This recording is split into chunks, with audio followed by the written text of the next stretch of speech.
today on behalf of Gilman Athletics, I'd like to offer our congratulations to Coach Lou Eckrell on his coming retirement after 43 years of service to the MSA and the MIAA.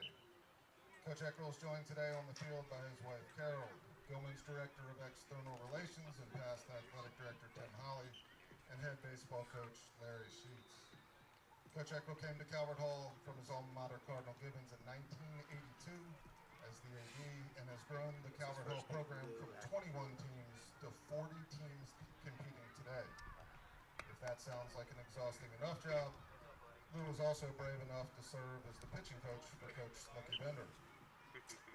Coach Eckrell has spent the past 21 years as the head baseball coach at Calvert Hall, winning over 500 games and counting, the most in school history, 8 MIAA titles, and numerous Coach of the Year awards. While we congratulate Coach on his accomplishments on and off the diamond, today we would also like to thank him for his service not just to Calvert Hall, but to our entire league, with his unwavering support of the kids participating everywhere, and his unfailing work ethic and willingness to provide solutions and problem solve to create the best experience for all the kids lucky enough to play in the MSA and the MIAA. As our way of saying thank you, Gilman would like to present you with this small gift. Alex, Trevor, please.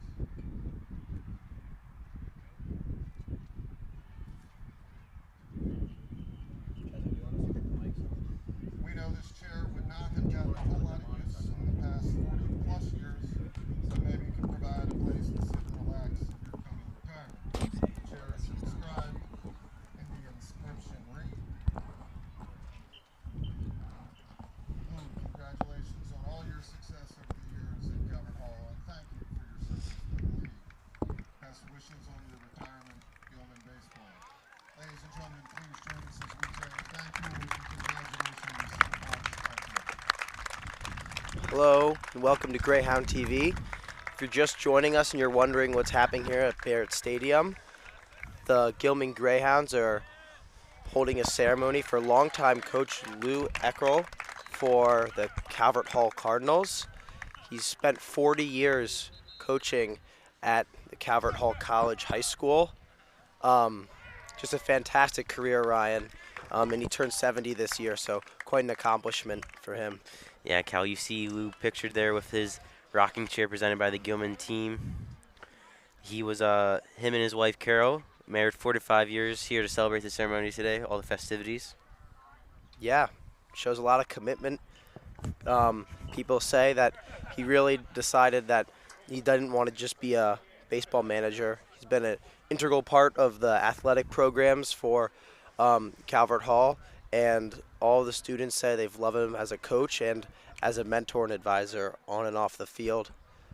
He was quoted by saying that retiring has been very bittersweet for him. He absolutely loves what he does, but it's time for him to move on. Yeah, Cal, you see Gilman's Tim Holly here as well for the ceremony, longtime friends as they embrace there. But yeah, Lou, there's a quote from the Baltimore Sun that says, "You can certainly point to the wins and championships Calvert Hall has won during Lou's time. However, the greater and more important barometer is the care he has had for his players and all our student athletes during his tenure." So it really just shows his impact on the school and all the athletic programs they have there. Exactly. And just a few of the accolades that he's achieved during his long time for the Cardinals. He's won 8 MIAA titles for them and was named Coach of the Year by the Baltimore Sun in 2005, 2007, and 2019. He also won the Old Timers Baseball Association of Maryland Award 2 times in 2006 and 2008. And he was also named National High School Baseball Coaches Association winner in 2005 as well. So a lot of awards. Impressive career. Exactly. Some say Bill Belichick of the MIAA baseball. That's what they say, except he has won more championships here. Very dominant coach, but nothing but respect here between these two teams. So maybe Bill Belichick is the Lou Eckrell of NFL. That's what they say. It's been going around. Just a few more stats before we send you all on our way for the first pitch. He enters this year on his 23rd season with an incredible .762 winning percentage. That's 503 wins and 157 losses.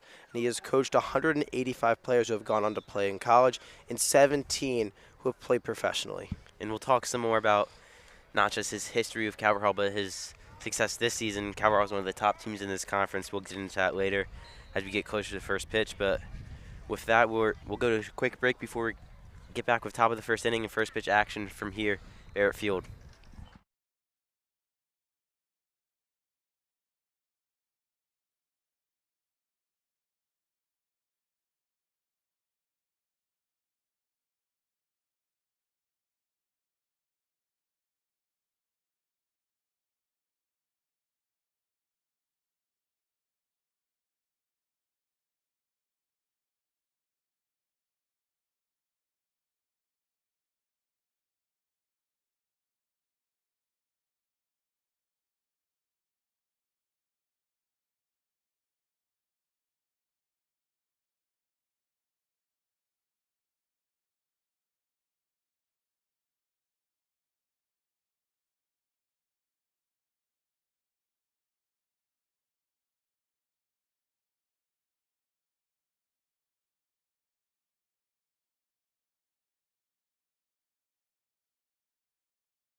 Downtown Roland Park on this beautiful 75-degree Monday afternoon, live from Barrett Stadium, where the Hounds will attempt to continue their playoff push.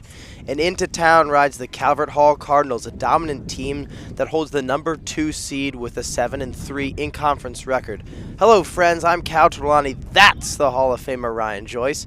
Now, Ryan, after the Hounds' immaculate championship run last year, many expected them to be contenders in the 2022 season, but then they lose 7 out of their 9 starters, followed by season-ending injuries for 2 of their aces, Riley Holcomb and Peyton Miller. They now find themselves with a record of 3-7 late in the season, 1 seed shy of making the playoffs. Ryan, what can the Hounds accomplish to call this season a success, given the circumstances, and how will they get there? Thank you, Cal. You said it best. The Hounds are in the thick of a playoff push, and in the road stands the Cardinals. The Hounds trail the season series after falling 10-0 at Calvert Hall, so one can only assume confidence is high for these Calvert Hall kids. Calvert Hall is part of the upper echelon of MIAA teams this season, if I might add, so the Hounds have to play a clean game today without any errors and a dominant pitching performance. We saw Cooper play well last game. We need Adam Hicks, the junior, to do the same tonight. The Hounds have struggled this season, but have had a couple of spectacular wins led by impressive outings from the pitching staff, especially the one I mentioned last game with Cooper, and also his one against Curry earlier in the season. So, and to answer your question, Cal, how to finish this season strong and to be content with this season as a whole, I think we have to see them just play their ball game, not hurt themselves, not hand Calvert Hall a win here. I think they'd be fine if they competed and played well and they had a loss, but if they hurt themselves more than they did well for themselves, I think they'd be upset with that. But yeah, we've seen them do pretty well some against Curly, who's an upper tier team in the MIAA, and MSJ is no one to laugh at either. They were pretty good. A couple upset wins we had against them, so I don't think we can count them out just yet. Yeah, Ryan, I really like what you said there, and I completely agree, because you look at this matchup and you think to yourself, there's no chance. But the Hounds are riding high off of a 7-1 victory over Mount St. Joe on Thursday of last week, while Calvert Hall narrowly beats St. Mary's, the worst team in the conference, I might add. So what do you think the Hounds' chances are today? Yeah, Cal, I don't even want to look at the standings going today. Yes, Calvert Hall is a 2 seed and Gilman is at the bottom of the standings. But as you can see from these teams' last games, that does not dictate the outcome of a game. So anything can happen in the MIAA, and Gilman is hungry not to be embarrassed and miss out the playoffs after winning last year's championship. So there has been a shift from the start of the season, I can tell, with the vibe on this team. They seem a bit more energized, especially after Cooper's outing last week. They were all pumped up, and so I'm really looking forward to this game, see if they can maybe ride some of that success into this game, see if they can pull off that upset you mentioned before. And also, I think they got to stick to their game. I mentioned that before, but really stick to the Larry ball, as we call it around here. Stick to their small ball. Don't go too crazy. We get some laughs from the crowd with that Larry ball. It's a fan favorite around here, but it really did work last game. Well said, Ryan, and we are just seconds away here from the first pitch. You mentioned Adam Hicks takes the mound today. It is his first outing of the season as a starter. And this is Butler in the box, and he is hit. First pitch of the game, and he will trot down to first. My hot seat last game, Ryan, was first base, and first pitch, already a man on.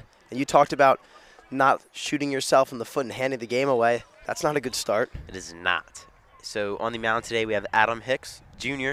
Talked about him on our previous broadcast this season as one of the better hitters on this team, but he's pitching today. First time pitching this whole season. Had a couple injuries go down. We weren't sure who was the starter going in just until a few minutes before first pitch. So shock to us, but it's really that next man up attitude on this team right now. Exactly, and that is driven over second base into center field. That's Keys there on the signal. Now men on first and second. Cardinals threatening to score early on. Yeah, that was a great piece of hitting by Keys up the middle, right to the center fielder for Gilman.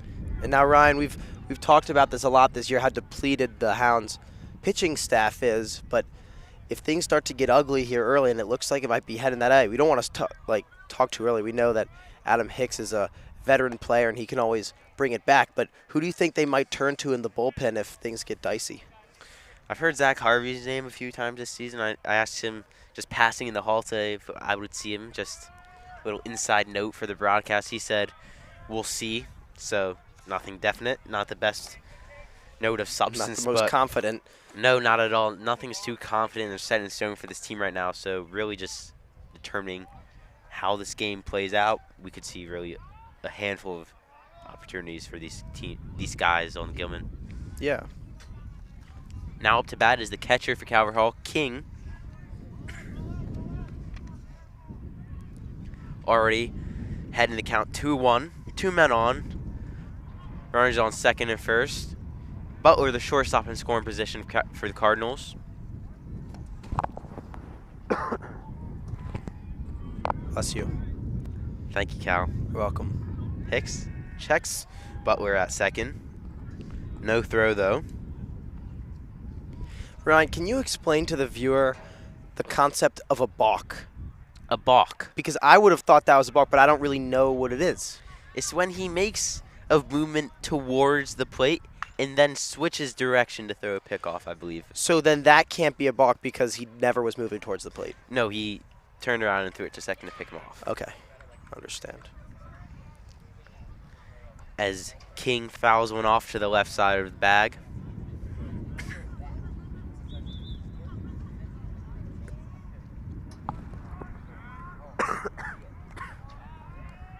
Hicks checks the runner again. Trying to stay very aware of, that's Butler in second base, sitting in scoring position for the Cardinals.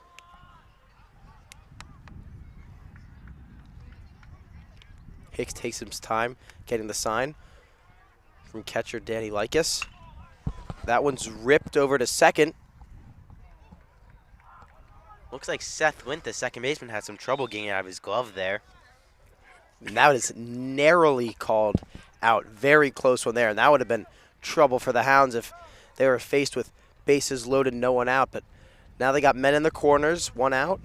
First out of the game for Hicks. That's always something you want to get off your chest early. But Came a little later than they would have wanted. Yeah, they got runners on the corner, Cal, with the cleanup hitter, Diwali, the center fielder, up to bat.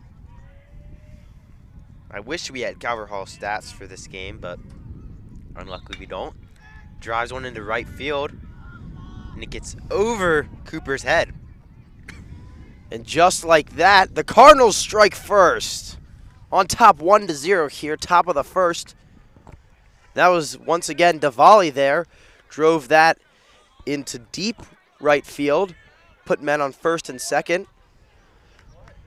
And the score is already very quickly 1-0 in favor of the Cardinals. Gotta hope it doesn't get out of hand here early, Ryan. We know that the Hounds are not a very strong team offensively, so gotta keep it. Gotta just stick around. Yeah, Hicks, not the best start. Let's see if he can maybe settle down in these next few batters. Up now is Hankerson, the left fielder for Calvert Hall.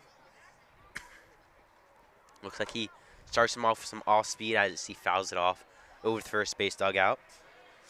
If you're the Hounds, I feel like you just got to be hoping for a grounder, possibility to turn two, get out of this one, minimize damage. That one's away. Nice catch there, though, by Danny Likis. Had to make some quick adjustment, get out of the box. Acrobatics by Danny behind the plate. Exactly. You know, I always wonder how they keep that position. It seems that squat looks so uncomfortable. Nice block there by Danny. Yeah, catchers is probably the toughest job, one of the toughest jobs at least in baseball, if not the toughest. Yeah, and they go under the radar. They got to call a game too. They got to be one of the best defensive players on the team, strong offensive player as well, and they got to call the game. Yeah, they're the field general, per se. They're like the quarterback if the quarterback didn't throw. Exactly. It's like he throws occasionally, though. He does throw. So he basically is the quarterback. And just to add another note, I know I mentioned the Hounds for them, I thought it would be key to not hurt yourself. And, well, there, as I speak, there's a fly out to Cooper. Nice play. Thought that might get in the gap, but I was really thinking about that play to second baseman Seth Lynn. Had an opportunity to turn two, but trouble getting out of the glove when he managed to get one. Now stepping into the box is Harris, the DH for the Calvert Hall Cardinals College High School. Little interesting name there. Yeah, not sure why they call themselves a college. I think it's because they think they're better than everyone. And that is ripped foul. I might add this is Harris, the DH, up to bat.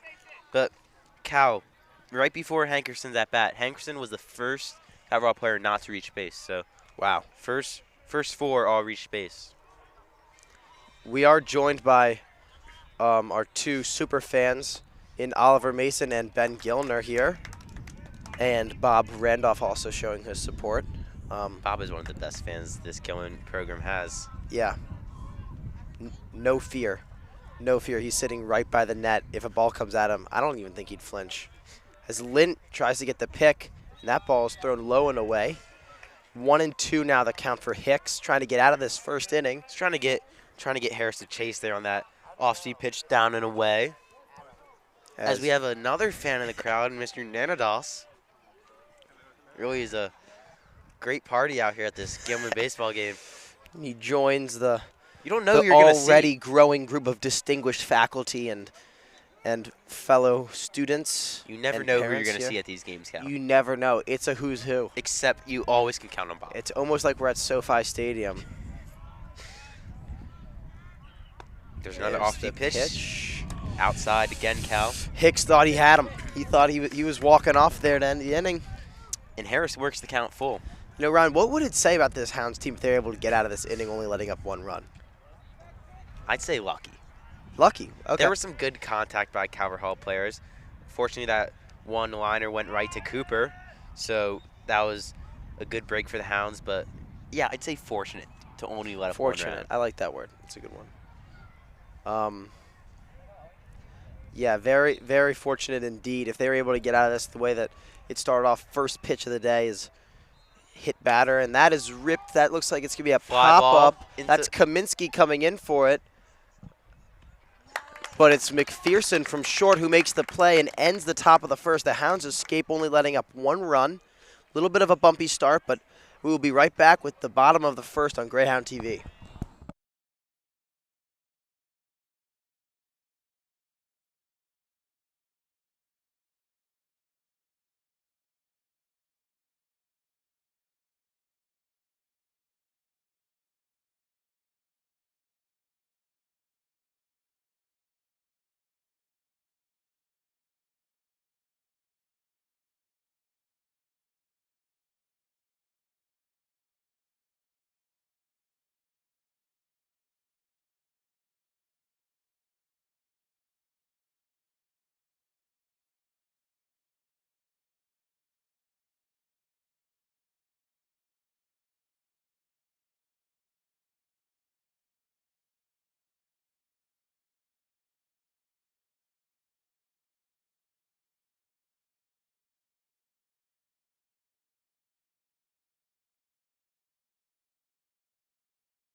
Welcome back to Greyhound TV with the bottom of the first inning. As we have the shortstop today, Colin McPherson leading off.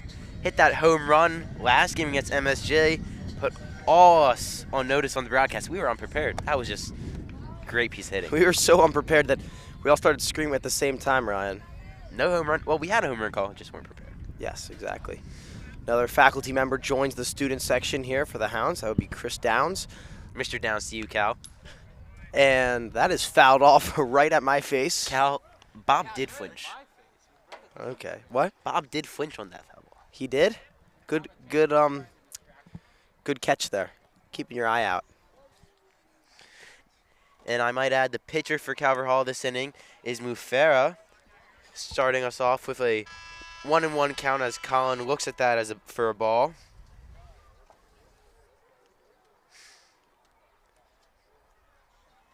And that looks like it's going to be high. Brings the count to 2-1. You know, Ryan, it'd be so crucial for the Hounds if McPherson could just get on base here to start. Just get a little bit of momentum. You know, they don't have to score to start off the inning. They just need to prove that they can threaten this pitcher a little bit, you know? Yeah, maybe just a good jump start for this team. Like you said, you don't need to score here. I mean, it would always be nice, but just to show that you can keep up with these guys and get on base as well. So there's a strike. Makes it a full count, but Colin's been patient up at the plate. Mufera's been throwing it pretty hard. Good velo on those pitches, but a couple of them missed. That one right in there for a strike. Interesting to see if Colin's protecting here. And that's a swing and a miss. And Mufera gets a punch out to start off his day. That is Colin McPherson will walk back to the dugout. Different Colin. That brings Seth Lint, The second baseman, up to bat. first time I think we've seen him in the starting lineup, Ryan. Yeah, I believe so. We saw him top of the first inning, get that nice fielder's choice play at second. Starts off 0-1 here. Fouls that one back right towards us. Count already 0-2. And it really looks like Mufera's keeping the game moving really fast, Ryan. If you watch, he just got the ball and he's already getting ready to load. He's waiting on the batter. So not a lot of time in between pitches here. He's just kind of going after him. The Calvert Hall catcher checks down to first. He wanted to get the appeal on Seth's swing. I didn't think he swung, so even count, 2-2. But yeah, you must like that as a fan. Obviously, game goes quick, and as an umpire. Whoa! And that's a strike. That looked like an inside pitch to me. That's why I said, whoa. I thought my man Seth was going to get hit there. But anyway, called a strike. Larger strike zone today maybe, but It's a little too early to say. These aren't MIAA umpires, Cal. But either way, strong start for Mufera. 2 strikeouts to start the side. Now up to the plate is the right fielder for today, Cooper Seidel, the ace of this Hound staff. And we have been giving updates on the growing student section. We have Lewis Rosenthal and Nay Agarwal who've slid over, bring the student section up to 6-fold. Also, evens the count there, Cal. Interject, get back. And we also have Jaden Barksdale making an appearance, the lockdown corner for the football team. Always great to see people supporting each other. And also Michael Heimker, let's not forget him. I think I gave Michael Heimker a shout out. Fantastic senior speech today. Really dove deep into the musical Hamilton, if you haven't heard of it. And that one hits Cooper, runs inside, gets him. And the student section is shocked about that. I don't even know what you call it. Gasp?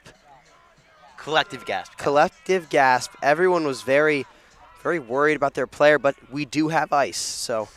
And right before we get back to your story on Michael's senior speech, up to bat is the pitcher for today, Adam Hicks. You heard the music. We don't want to get copyright struck. We had a broadcast last year that got copyright struck, but yes, tragic. Alex Tyre on the aux today for this Hounds lineup.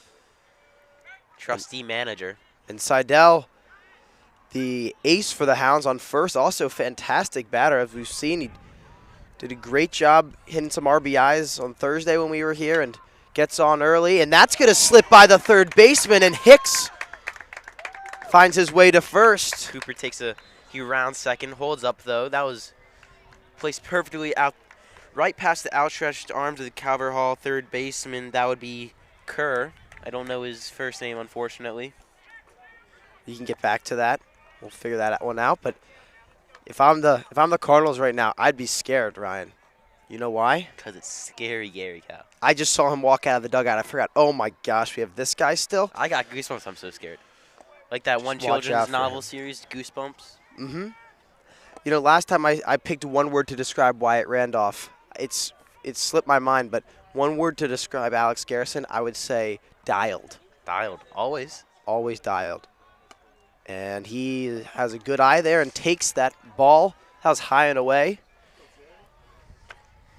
Yeah, we said earlier, right at the start of this inning, we don't need to score runs, but just get on base and compete. That's what we've seen so far. And just side note, I really like that Alex Garrison is the one guy on this team with a matte helmet.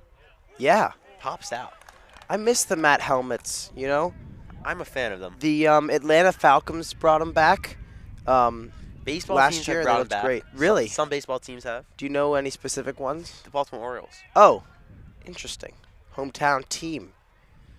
Larry Sheets, the manager for this Hound squad, was a longtime Oriole. And that is Jackson Kerr, by the way. You said you're looking for the first name as Garrison attempts to check swing.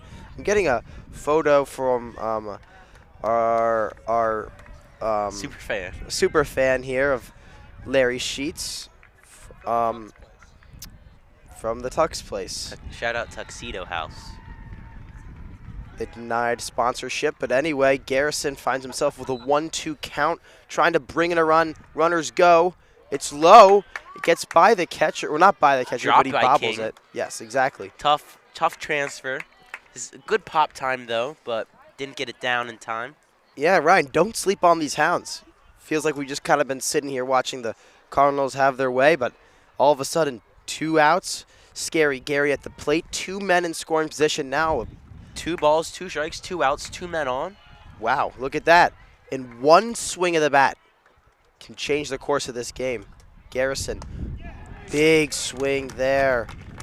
And it gets by him. He's going to want that one back. Either way, the Hounds threatened there, Ryan. And in a game like this against a very strong opponent, that's sometimes all you can ask for. We'll be right back for the top of the second with Ryan's first trivia question on GTV.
Welcome back, Greyhound TV. Top of the second inning. Calvert Hall leads 1-0. Adam Hicks back on the mound. Whoa! Heads up, Miss Garrison. That was a dangerous ball there. Bounces above the backstop. We said that another last very game. exciting start. The net does not do any work. It gives us a false sense of security. Speaking of security, Ryan, you lost to David last time in our trivia contest, but You had to bring that up. we're going to Cal. bring it back. Ready for your question? I'm ready. Who was steady. the first reliever elected to the Hall of Fame? Oh, This boy. is MLB, by the way. I did not assume it was MIAA, but thanks for clarifying. That ball makes it 3-0.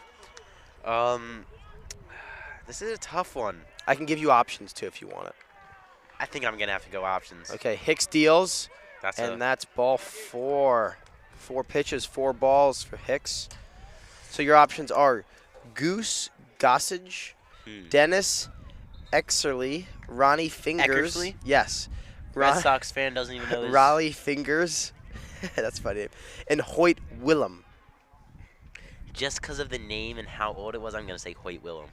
Correct. Ryan starts off strong as Hicks deals, and that's a bunt laid down. Randolph plays it over to first, and it's high over the head of Gladys. It's thrown away. And Calvert Hall will take off and take an extra base, so now we have men in the corners.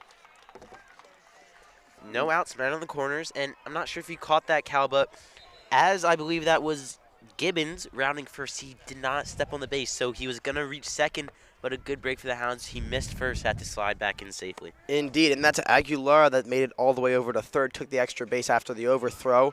Unfortunate turn of events for the Hounds. They already find a man on third base with no outs here. Once again, just struggling to get ahead in the innings. But anyway, back to Hoyt Williams. He was nearly 30 years old when he entered major leagues and pitched until he was nearly 50. He retired with one of the lowest career earned run averages, 2.52 in baseball history. Wow. So well done on that, Ryan. Let's get back to some MIAA action. Nice curveball there by deals. Hicks. Oh, No strike called. it's a 2-0 count. 2-0. Oh, you just said that. Never mind. Now the Hounds find themselves in a sticky situation. Third baseman Kerr, as Hicks checks on Gibbons. That's T. Gibbons. There's 2 Gibbons on this team. You think they're Brothers. related? Okay. Probably. We can assume.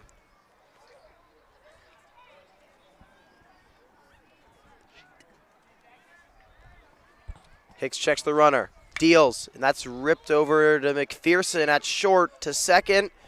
And Lynn looked like he wanted to take it to first, but good job there that was Gibbons sliding into second, kind of obstructs Lint there. And he's unable to make it over to first, but the Cardinals do score, make it a 2-0 lead. And now only a man on first with 1 out.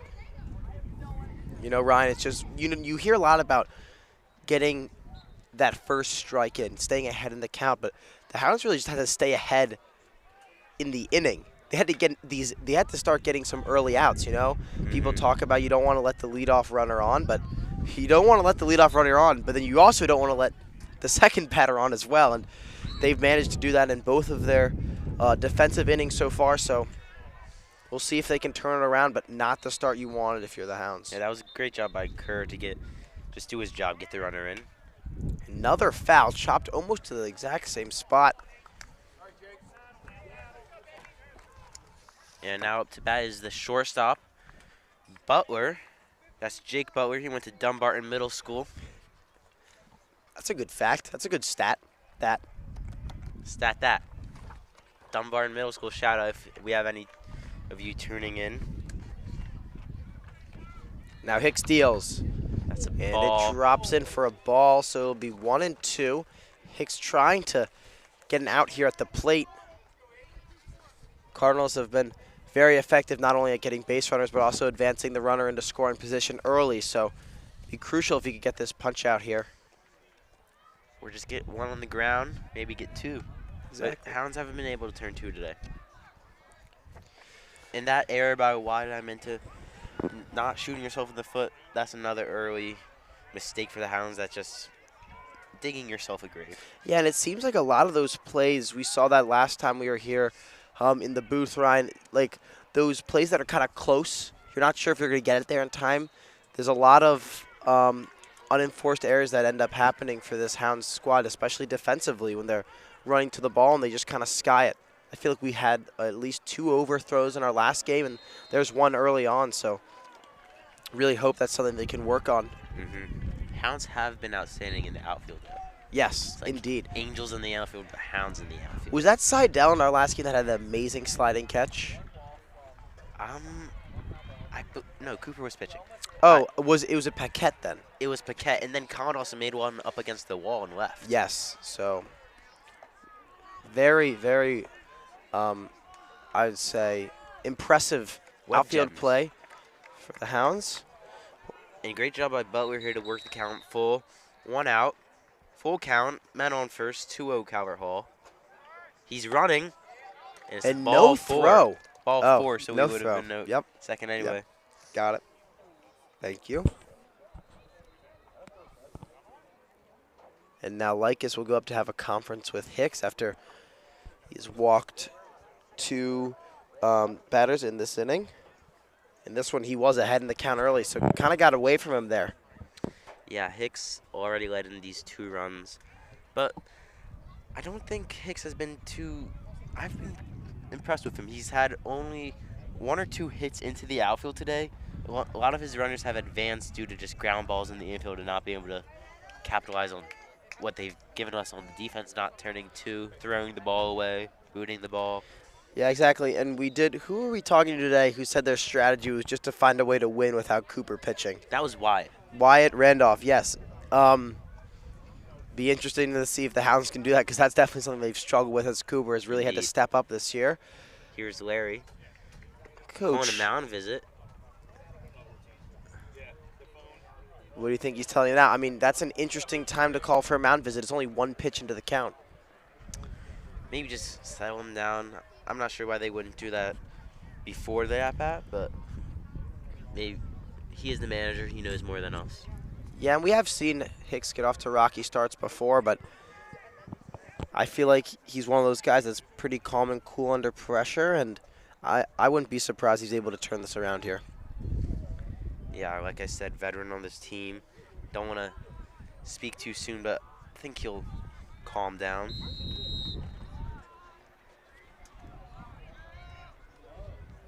We will see if there's any adjustment made. This is a fairly long conversation. Making his way out to the mound, maybe speed things up. Yeah, and we have Lint and McPherson talking to the ump in the infield as well. Well, little chit-chat. And over to our left, we have the Gilman JV lacrosse team trying to edge out MSJ. 2-1 the score there in favor of the Gales. Team that Hounds were able to beat twice this season. They only have 3 wins here in baseball, but they have managed to get 2 of those from the Gales. Indeed, and Hounds just got a almost buzzer beater goal. Almost just time expiring in the first quarter. 2-2. I know we're digressing from baseball, but there is stoppage in play right now, as looks like we're getting ready to play ball again. Just remind you of the situation: 2 men on, 1 out. Calvert Hall leads 2-0. 1-0 count for the Calvert Hall first baseman Keys. Hicks deals, and that Misses. drops low and inside, I think, for ball 2. Lots of off-speed pitches from Hicks so far. Good movement on them. Yeah, and a fair shot here from fans of all sides of the coin, I guess you could say, for this matchup. You know, Indeed. we talked about how you wouldn't think this is kind of like a blockbuster type of game, but fair amount of support here on a Monday afternoon. It is beautiful, we might add. Beautiful downtown Roland Park as Hicks deals, and once again, So called walks ball. him loaded. Getting stressful, Cal. And Ryan, how far do you think it has to go before a switch I don't see anyone warming up in the pen from my angle, but then again, I don't have the best angle. But I want to see Hicks attack this batter right here. Have confidence in your guys. If it gets out of hand, it gets out of hand. But let's see. Just this at bat is where I would cut it if he lets up a hit. He starts him off though with a strike. Yes. Maybe he can work his way back in, and that gets low. Runners don't advance. Great job by Lycus preventing it from getting by him. Yes.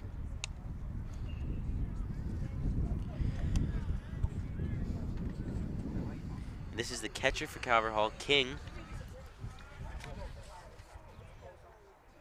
King, his first name is Lamar. He went to Parkville Middle School. There's a second strike for Adam Hicks to make that a 1-2 count. Hicks searching for his first strikeout of the game. Deals. And that is Right ripped, back and it's to him. played. Gets the force out at home. What a play there by Adam Hicks. Smart baseball. Yeah, he keeps the Cardinals off the board off of that play. It was Fantastic reaction. Puts Indeed. the mitt over his head. Finds the ball. Without hesitation, Ryan, I was expecting to go to first no matter what, but throws it to Lycus at home plate and almost got it over to first in time to turn 2. Yeah, it was a force out anywhere. So smart move to just throw it right back to home to get him out in time. And if he doesn't stop that, Ryan, that would have, I think, found the gap past second base, and 2 runs would have scored. So fantastic fielding there by Hicks. And that is ripped foul, so the count will be 1-1. And you see no celebration or reaction there from either Hicks or Lycus because they're still in a really tough situation, Ryan. Yeah, still bases loaded. 2 outs, though, is 1-1 count. Even for the center fielder, Diwali. And Hicks does a little twirl there in frustration as that's called for ball 2.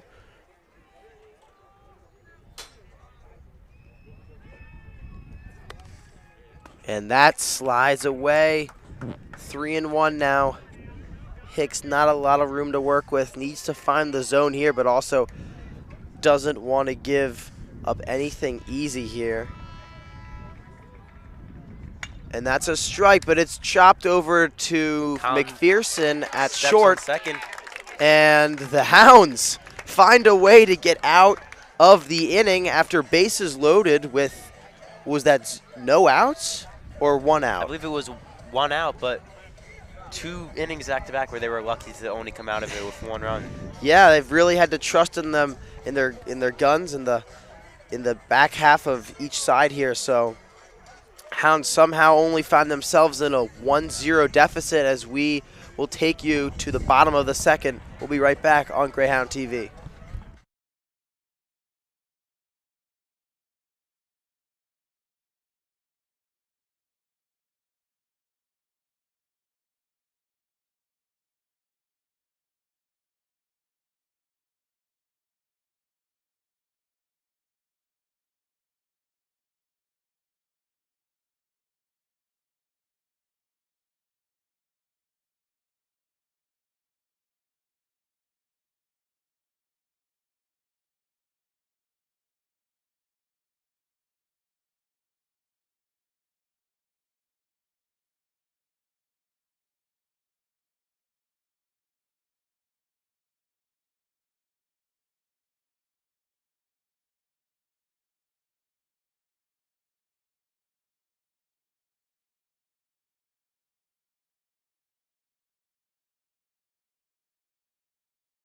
Go.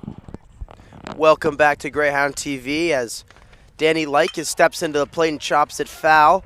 Correction, as we stepped away at the end of the last side, I said that it was 1-0. It is 2-0 in favor of the Cardinals. They did score in that last inning. Lycus still rocking the no gloves, and he'll be followed by Wyatt Randolph, who also has no gloves on, Ryan. We always love to mention that. It's a constant on this broadcast, but these 2 sophomores, great hitters, maybe they know something we don't. Exactly. And that is ripped foul again. 1-2 now the count.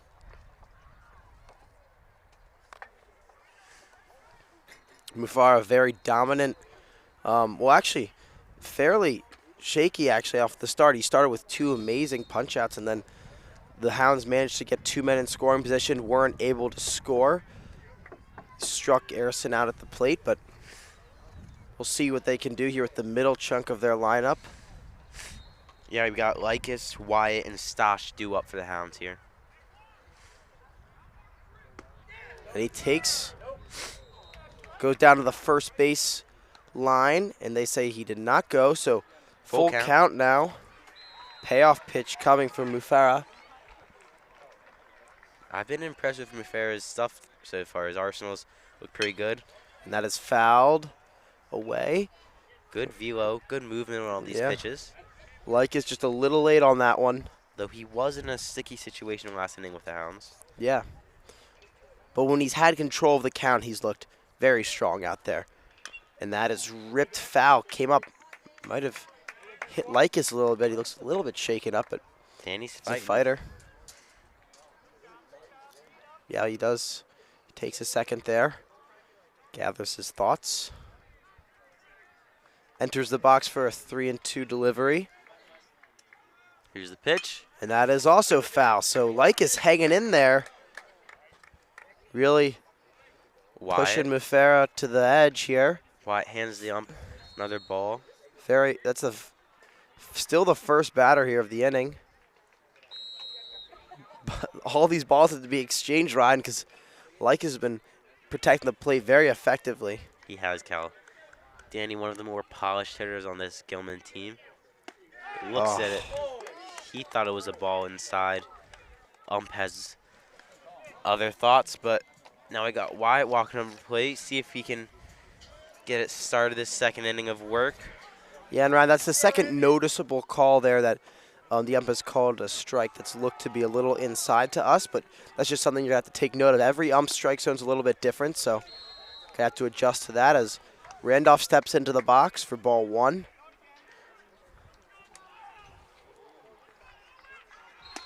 And big swing there. He wanted that one. Nods his head. A little respect there to Mufara. Was able to sneak it by him there. And that is ripped foul. Mufara is working quick, Cal. You Yeah. said that earlier. He's throwing heat, Ryan. These Hounds players are struggling to get around on the ball. Wouldn't surprise me if they do get a base hit if it goes oppo, as Randolph swings and misses. That looked low, but he will head back to the dugout, as not before he gives Stosh Kaminsky a couple of words. Maybe he's telling him some things he noticed out there. And if I'm not mistaken, Ryan, that's the 5th strikeout from Mufara already. It is, yeah. So all of his outs so far have been at the plate. As Kaminsky steps in and tries to cut down that stat, I guess is one way of saying it. Stat that. And that comes in. That is Wow. a great curveball. Finds its way. And we have a Cardinals fan holding a St. Louis Cardinals flag. That's a little cheap if you ask me. No one has the heart to tell us they're wrong Cardinal, but that might be a trademark issue. I don't know if you can do that. if we put it on the broadcast, we might get in trouble. Anyway, 0-2, and Stosh chops that foul. We've had almost I think that's been 5 or 6 foul balls gone into that exact section, all from righties, which means they're all a little bit late on the pitch. So Mufara dealing the heat here. As that comes in, it's a drop third strike. Stosh takes off for first, and that will end the inning. Strikes out the side, Cal. What an inning from Mufara. Fantastic outing here. And we will be right back on Ground TV with the trivia in the top of the third as the Hounds try and keep the deficit to a minimum here.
Welcome back to Greyhound TV.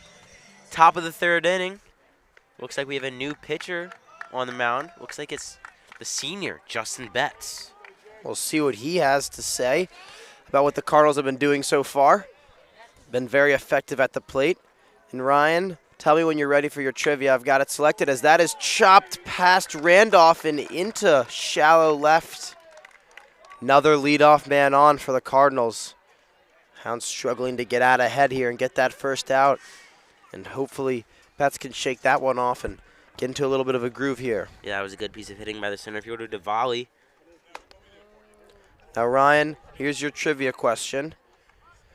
What MLB player holds the record for most consecutive games with a strikeout? These are batters, not pitchers. Is it Chris Davis? No. No. Do you want options? I would like options.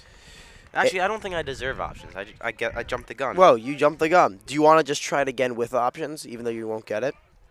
Sure. Aaron Judge, Reggie Jackson, Chili Davis, Babe Ruth. I think Reggie Jackson.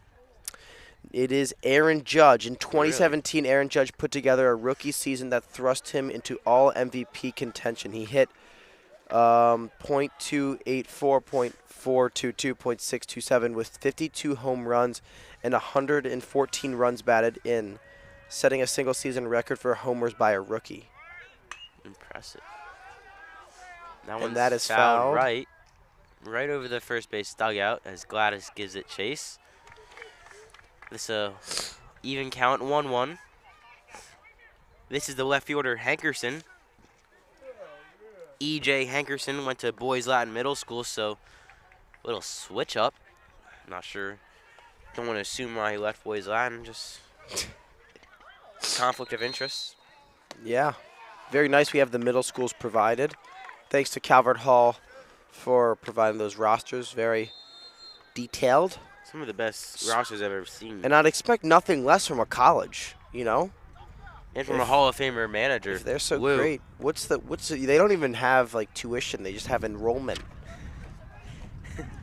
You know? Do they have boarding there? I mean, it's a college, it should, but I don't know if it does. But it's a high school too. It's like, it's Calvert Hall how College. can you get away with doing that? You should go to the courts. Judge Judy. I'm like trying to find a comparison for it, like in everyday life. I don't think there is one, Cal. They're unique. They are a unicorn. Wow, like another. I was going to talk about the game, but another check back by Betts on the runner at first. Go back to what you're saying. Back to my. We don't have our wordsmith on point, so I might get this wrong, but my analogy is like if you go to a burger place, but it's called hot dog. Like Clark Burger, but it's called like Clark Hot Dog Burger, but there's no hot dogs on the menu. Like, what the heck does that mean? Clark Burger in Belvedere Square, fan favorite. Oliver Mason loves that burger. They have very good specialty French fries there. Anyway, back to the game. One last tidbit. You say fries or poutine there? It is Canadian. Oh, okay, because I North was of the going to say border. that I didn't know exactly what they were called, so I just went with straight up good old FFs. It's a safe call, Cal. Back to the game. 3-1 count. Betts checks Diwali at first once more. That's at least 4 times just this at-bat. Yeah, and that is Harris, the DH, at the plate. And that is ripped to left field. And Hankerson looks like he wanted to take third, but he decides to hold up at second. And once again, Cardinals strong outing here. Top of the third. No outs, and the Hounds working from behind again. As Aguilara steps in.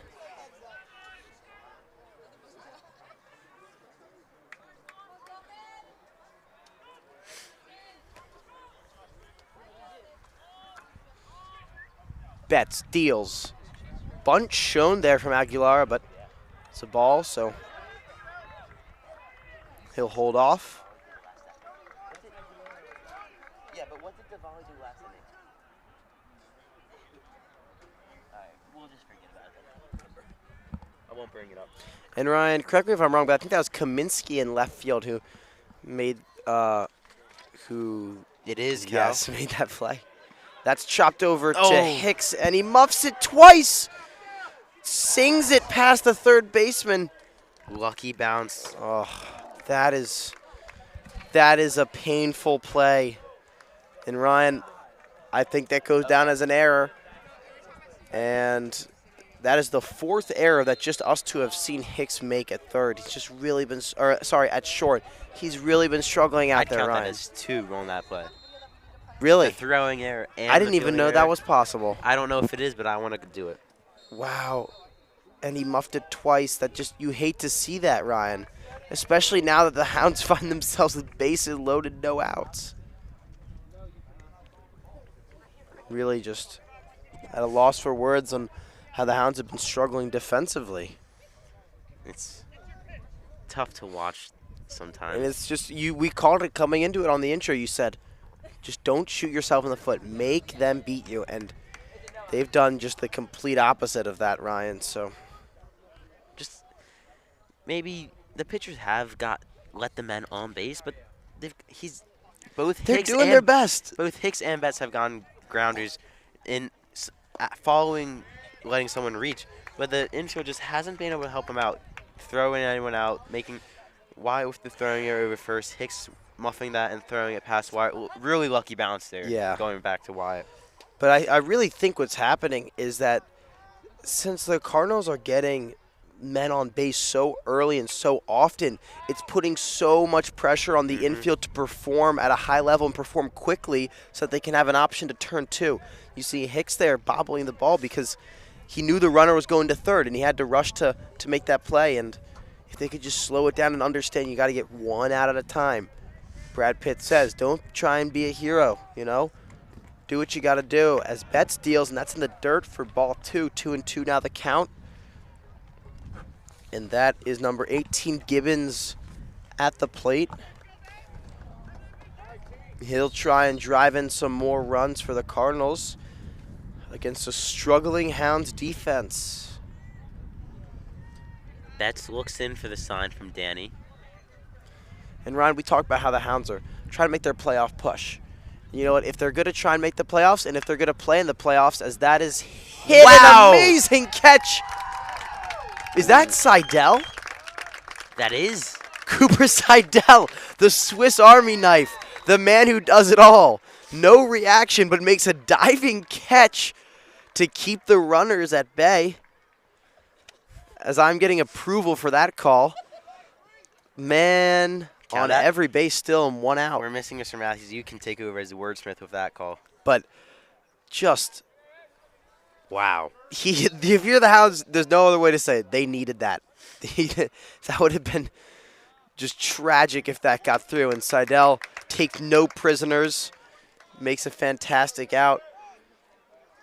But the Hounds still struggling here. That was impressive. Cooper just laying full extension, saving 2 runs. And a bunt put down. Betts plays it. Like it says, go to first. And he does to get the second out. Not before the Cardinals score their third run. So 3-0 the score. As number 8 and the leadoff hitter Butler steps in.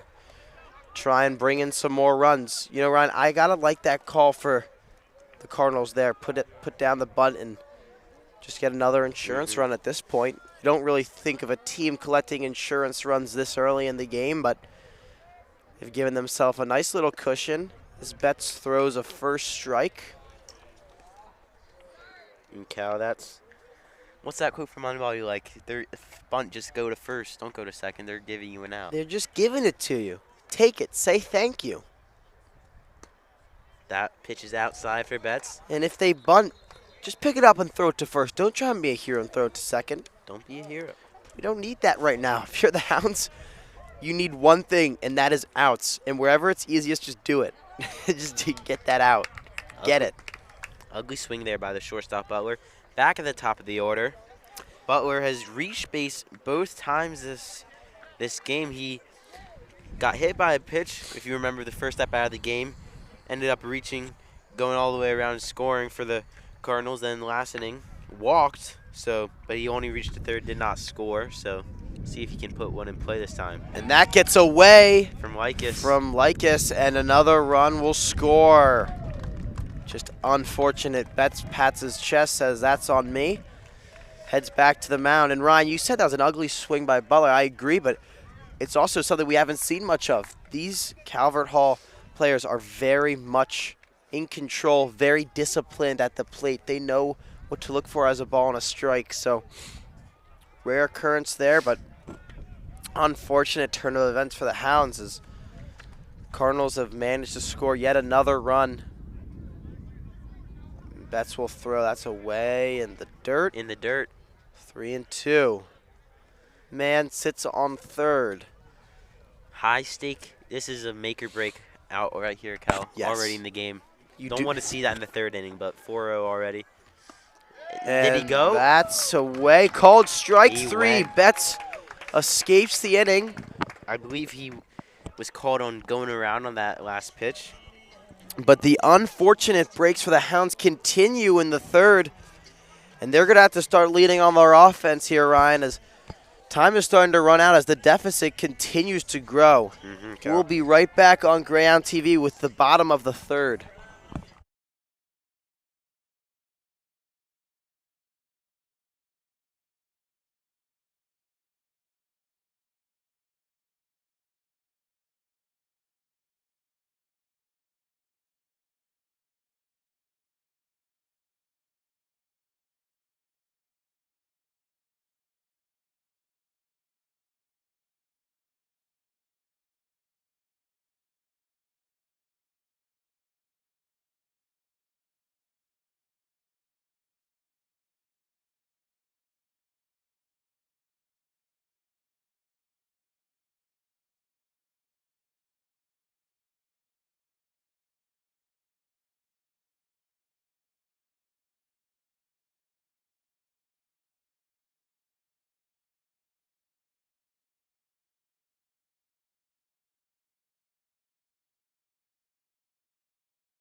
Welcome back to Greyhound TV. Bottom of the third inning. Calvert Hall leads 4-0 and up steps the junior Nick Gladys, first baseman. First up out of the game.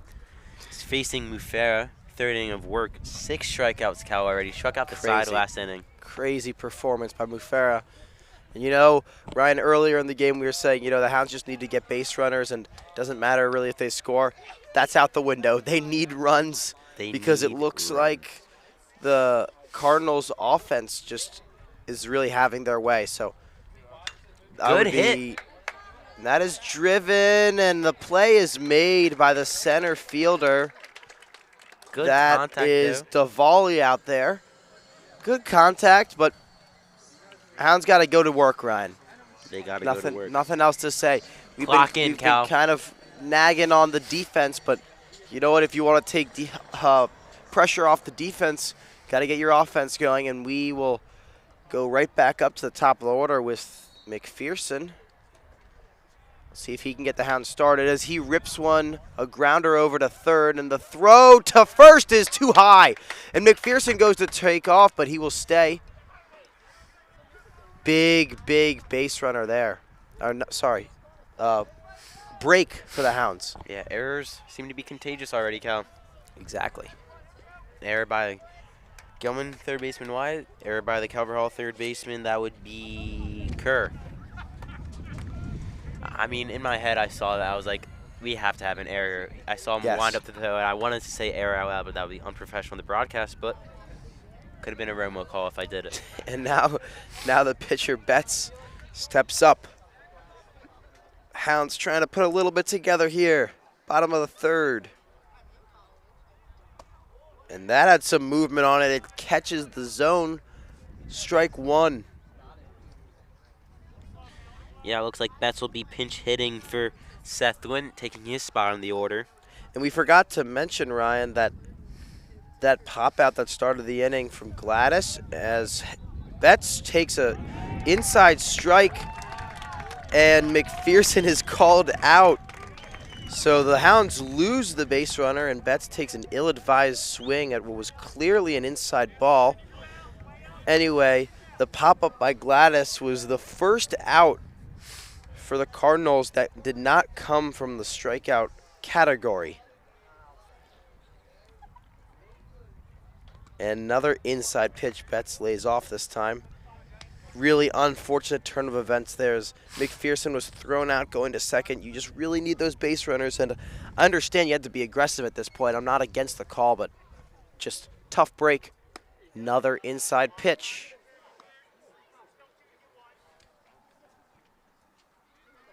And here's a 2-2 pitch against Justin Betts in the dirt. I'd like to thank all of you watching in person. Good crowd here. Also, those of you at home, I know, have a sister tuning in all the way in North Boston. whoa, it's a bit away. Only assume that your brother's tuning in over in Colorado, or? I think I don't want to be too optimistic. I'm going to go with no, but No. you never know. Jack Tortolani, veteran of Greyhound TV. One of the best Yeah. announcers this esteemed program has had. Yeah. Yep, we're getting a little bit of chatter here from the student section, but we are professionals. We don't listen to that. Scary Gary up to the plate.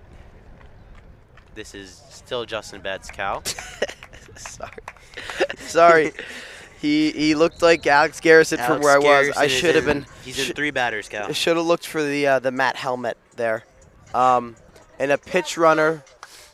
Miss Jackson Cheatham, we get applause from a freshman in the crowd. Happy to see some representation from the underclassmen. You know what they're doing, Ryan. Watch him. He'll take off, if I'm not mistaken. That's Seidel, who's already had a Big hack. fantastic game for the Hounds. A game that has not had many bright spots. He seems to be one of those few players who's just always making plays left and right, offensive, defensive, special teams. He does it all. Special teams. What would be special teams in baseball, Cal? Like dugout stuff, morale. Like glue guy. Yeah. I like that. Glue guy.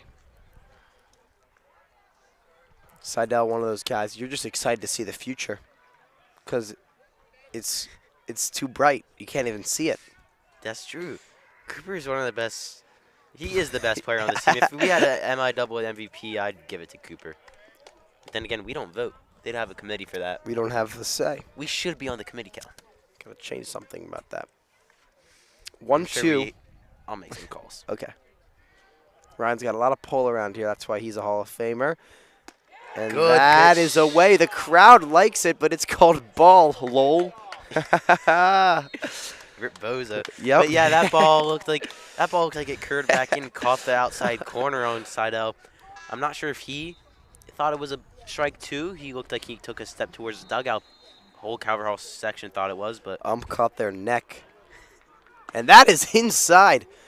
Dangerous throw there. Seidel gets out of the way of that one. I don't like this, Cal. Seidel was hit by the pitch first at bat. Calvert Hall knows how important he is to this program. They don't act naive, Calvert Hall. We know what you're trying to do. And we don't know how to call a bench clearing. It'd be our first. As that sliced foul, Cheatham takes off for second. I think those of you at home would just hear commotion. You would. We would be losing our minds. If you were tuning in for the famous Mac Nichols call on Kyle Morris's goal in the lacrosse game a couple weeks ago, we might be louder than that. They might need new headsets after a bench clear. We might get out there. We might rush the field. Oh, that's not what you want to see. Clear ball there, and Cooper Seidel chases. hikes away. That Cal, that's That's Mufera's 7th strikeout of the day. Wow, just dominant outing here. Hounds really have to get going here, Ryan. We keep saying it, but we will be right back for How late top is of the too fourth late? action. Ryan will have the answer for that question when we come back. We got some people thinning out now, but we'll be back with the we're staying here all night. Top of the 4th inning, right back at you.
Welcome back, Greyhound TV. Top of the 4th inning. Justin Betts still in the mound for the Hounds. Starts off with a first pitch ball. Coveralls still leads 4-0. Gilman could not get anything going their half of the 3rd inning. That second pitch inside, make that 2-0. I believe this is Keys, the first baseman for Calvert. Looks like that one caught a piece of him, Cal. Really? He's going to take first. And Ryan, just a little quick stat of my own that I've realized as I've been loading up your trivia questions. I'm yet to ask you a question before the Cardinals get a man on base. Just think about that for a second. I have not been able to ask you a question. They've been that efficient at getting a man on base before I ask a question. Anyway, let's go before they get another man on base. This question is very relates a lot to what we're doing here, Ryan, as broadcasters. What legendary broadcaster called Dodger games from 1950 Scully, through Cal, don't even finish. 2016? Vince Correct. Scully. Ryan collects his second point. He's 2 for 3. Scully is best known for his 67 seasons calling games for the Dodgers. His run constitutes the longest tenure of any broadcaster with a single team in professional sports history. Living legend, Cal. Wow. Living legend. Some say the GOAT of broadcasting. Something I'd like to achieve. Some want to throw out the name Jim Nance. Some want to throw out Vince Scully. Mike Emmerich for hockey, if you would. I know TJ Matini, shout out at him, recently committed to University of Vermont. He likes Call him Doc. He likes Mike Emmerich for hockey, playoff hockey, starting tonight, Cal. Joe Castiglione, the broadcaster for the Red Sox, went to Colgate. So a little bit of future there. The future is bright for us. So we look to pursue a career in broadcasting. And he takes off at first. He likes his throw down in the dirt. Ah! Forgive me, I just really wanted that out.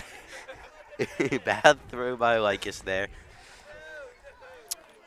Really? Keys takes that with ease. Ooh. I didn't even mean that. Tree there. Slam poetry. Cynthia. Now the Hounds, Cynthia. once again, find themselves in a dangerous position as they are yet to have an inning without the Cardinals scoring. They have not blanked them yet. 2-2 count, Cal.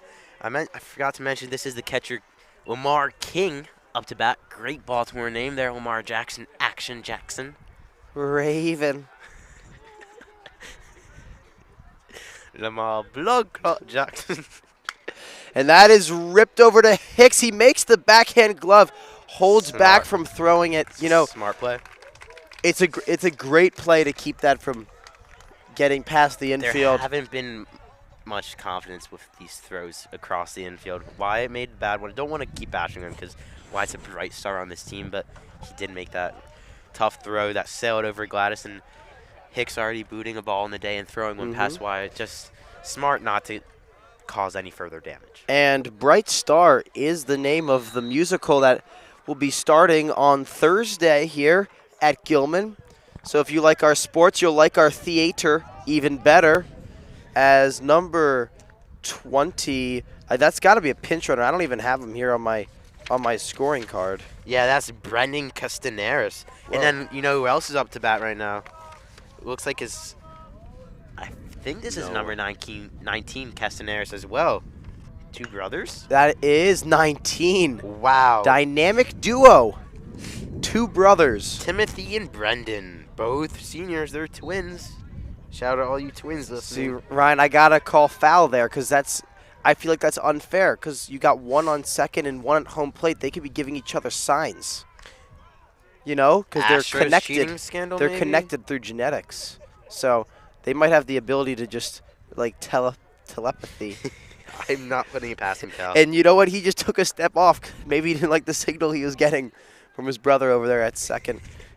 So, A little side note, Calvert Hall, the GOAT of MIAA man. Oh, and that is ripped back at the wall, and it bounces short of the wall. in the gap, splits the left fielder and center field for Gilman. Relays into Hicks. And that is a standing double. Wow. 2 runs scored on that for Castaneris. Drives his brother in. Makes a little shrugging gesture towards the dugout, almost like it's too easy. As he has brought in 2 more runs. I love the shrug celebration. You know, many of you like The Last Dance, Michael Jordan's security guard, after taking money from him doing the shrug. Yeah, and Ryan, I was going to mention this earlier. I kind of forgot about it, but I did see Blake Paquette warming up with Jackson Cheatham in the Gilman pen. In the Gilman pen. I got a little bit of an angle. I saw them They had a call walking to out the of there. bullpen? So Paquette will take the mound in place of Justin Okay. Betts. So the Hounds only, what is that, not even 4. They're in their 4th inning, and they've already moved to their 3rd pitcher. And Trevor Kuzami was slated to start, but he had some elbow tightness was the medical term he gave us for what he was dealing with. No Went to the doctor. trainer, and they said he'd be on a specific pitch count, but during warm-ups they said that it was already starting to bother him, so probably won't see him, or if we do, be for a very limited time. But at this point, Hounds struggling to find the pitcher to really kind of deter this very offensive team here for the Cardinals. So. Precisely. And Paquette is on the mound right now. Looks like Justin Betts' day is done. He threw, I believe it was 1 inning of work. Did not get out of the 4th inning. Yeah, and Ryan, did you say the last time these two teams met it was 10-0? It was 10-0. Not looking good. It looks like we're heading in that direction. But, I mean, honestly, if you're the Hounds, let's just look for some improvement, you know? They don't have to beat them. Maybe they just lose by a deficit that's less than 10. Yeah, just improve. We don't need the whole. And I did mention thing. that GOAT of MIAA managers, Lou, gave us one of the best stat sheets that Ross has ever had. Castaneris, we mentioned they're twins, that's how we know, but they went. Oh, No way. My mistake. I misread it. I thought they went to different middle schools. That would've Both been went to St. crazy. Ursula alums. Wow, alums. And now they're in college. Happy for them. Calvert Hall College. Paquette getting ready to face his first batter in Hankerson. E.J. Hankerson, the left fielder. And he steps in to adopt man on second base. 2 runs have already been scored here in the top of the 4th. And that's called for a ball. A couple of fans here just not on board with that one, but Paquette getting ready, trying to find the strike zone for his first time, and that is high. Quick 2-0 count. Good handle by- Castaneris takes his lead off second. Exactly. Exactly. Exactamente. I don't know how we survived 4 innings without our esteemed faculty supervisor, Mr. Matthews. That one's drilled into right Nice to the play. right fielder. Right. Right. And to our who right is field. I that? Is believe that that's. Stosh I Kaminsky think out so. there? Stosh moved over to right field. I don't know who took his place in the left. We'll have to get back to you on that one once we get a better view. Looks like it's not going to speak out of turn. I don't want to mess up. Thought it might be Cooper, but no, Cooper's still at second.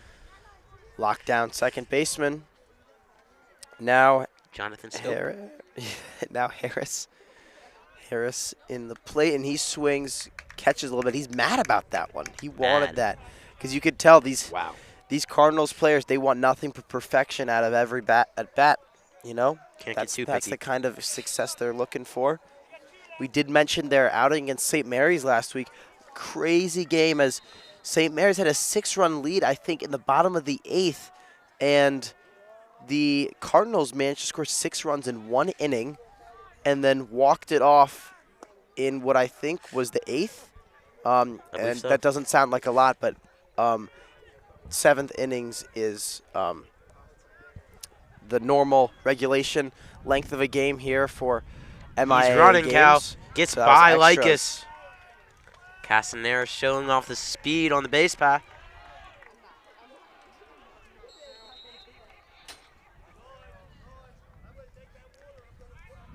Hounds only have 1 out. John Harris still at the plate. 2-1 count. 1 out. 6-0 Calvert Hall. 2 runs scored. 1 run scored in each of the first 2 innings, then 2 in the last 2 innings. Yeah, and Ryan, if I'm going to be completely honest, I don't feel like the Hounds understand the importance of this game. You know, we talked about at the beginning. This is a game you know going into it seems impossible. Tall task. But it just really hasn't really been there for them. And if they were able to get this win, they would move back into a playoff spot. And just securing that spot this late in the season would just be very important for them as they sit a half game behind MSJ, who they hold the tiebreaker against. So, Yeah, you mentioned we made an emphasis on that it is pushing for playoff spot today. This game, tough task. But let's not look past. If we look forward, not all is lost after today's game. There's still a game against John Carroll tomorrow. Cooper is pitching on the mound. bounce back game. Unless They can come back and win this one. Let's not get ahead of ourselves here. But Blake is in an even count 2-2 here on John Harris. And that is ripped deep back at the wall, and catch is muffed. And Harris has to slide back into second. He went to take 3. That looked like it had a shot to exit the ballpark as the left fielder and center fielder for the Hounds will discuss that play as looked to be some confusion out there as to whose ball was to take and I believe gets that's by Alex Garrison in center, Cal. Alex Garrison and Had a long way to travel. oh, you know, I think that is Colin McPherson there in left. And they are exchanging words as they both walk back to their respective positions. Just really not what you want to see there from the Hounds. That brings in another run. Fantastic piece of hitting there from the DH Harris for the Cardinals, though. And that's a 3 spot on the inning, Cal. Just when you thought it couldn't get much worse, It can. the Hounds find themselves down 7.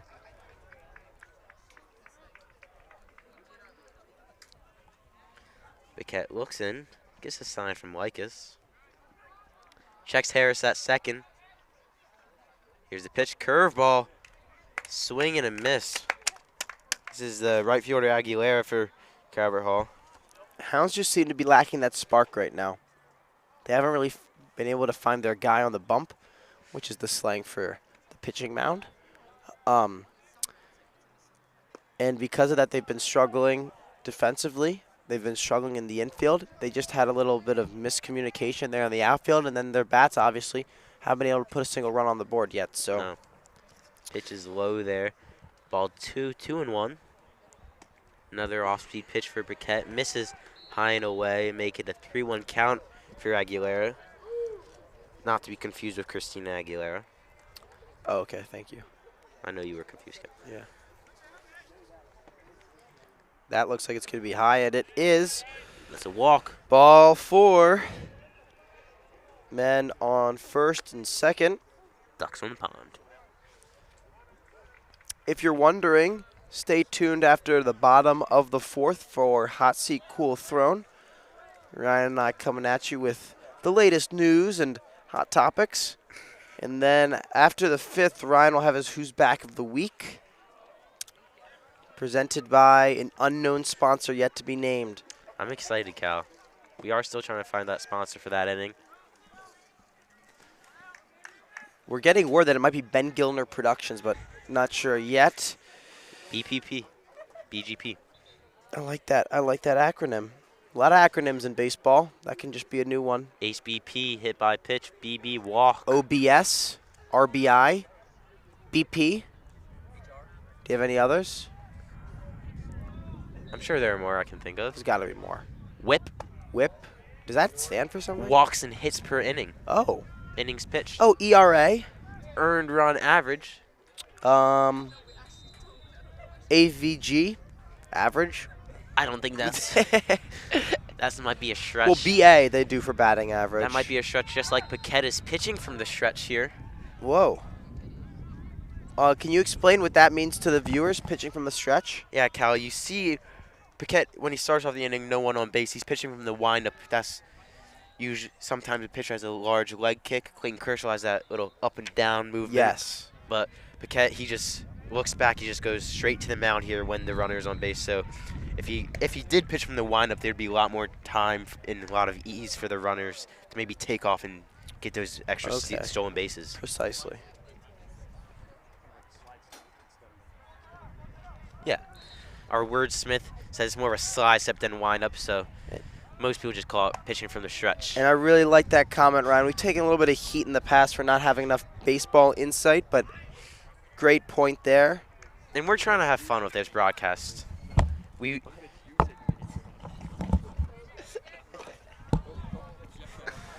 a lot of haters out there.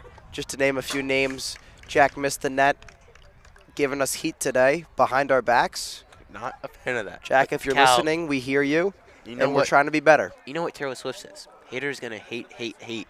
Hate, hate. And anyway, Paquette finds himself in a 3-1 situation, and he will walk another batter. Reminds me of Michael's senior speech. Wait for it, wait, wait. You get nothing if you wait for it. Yep. And we are just waiting for this inning to end as Paquette has loaded the bases. Best segue I've seen since Happy Wheels the game. Ooh. Nice, nice.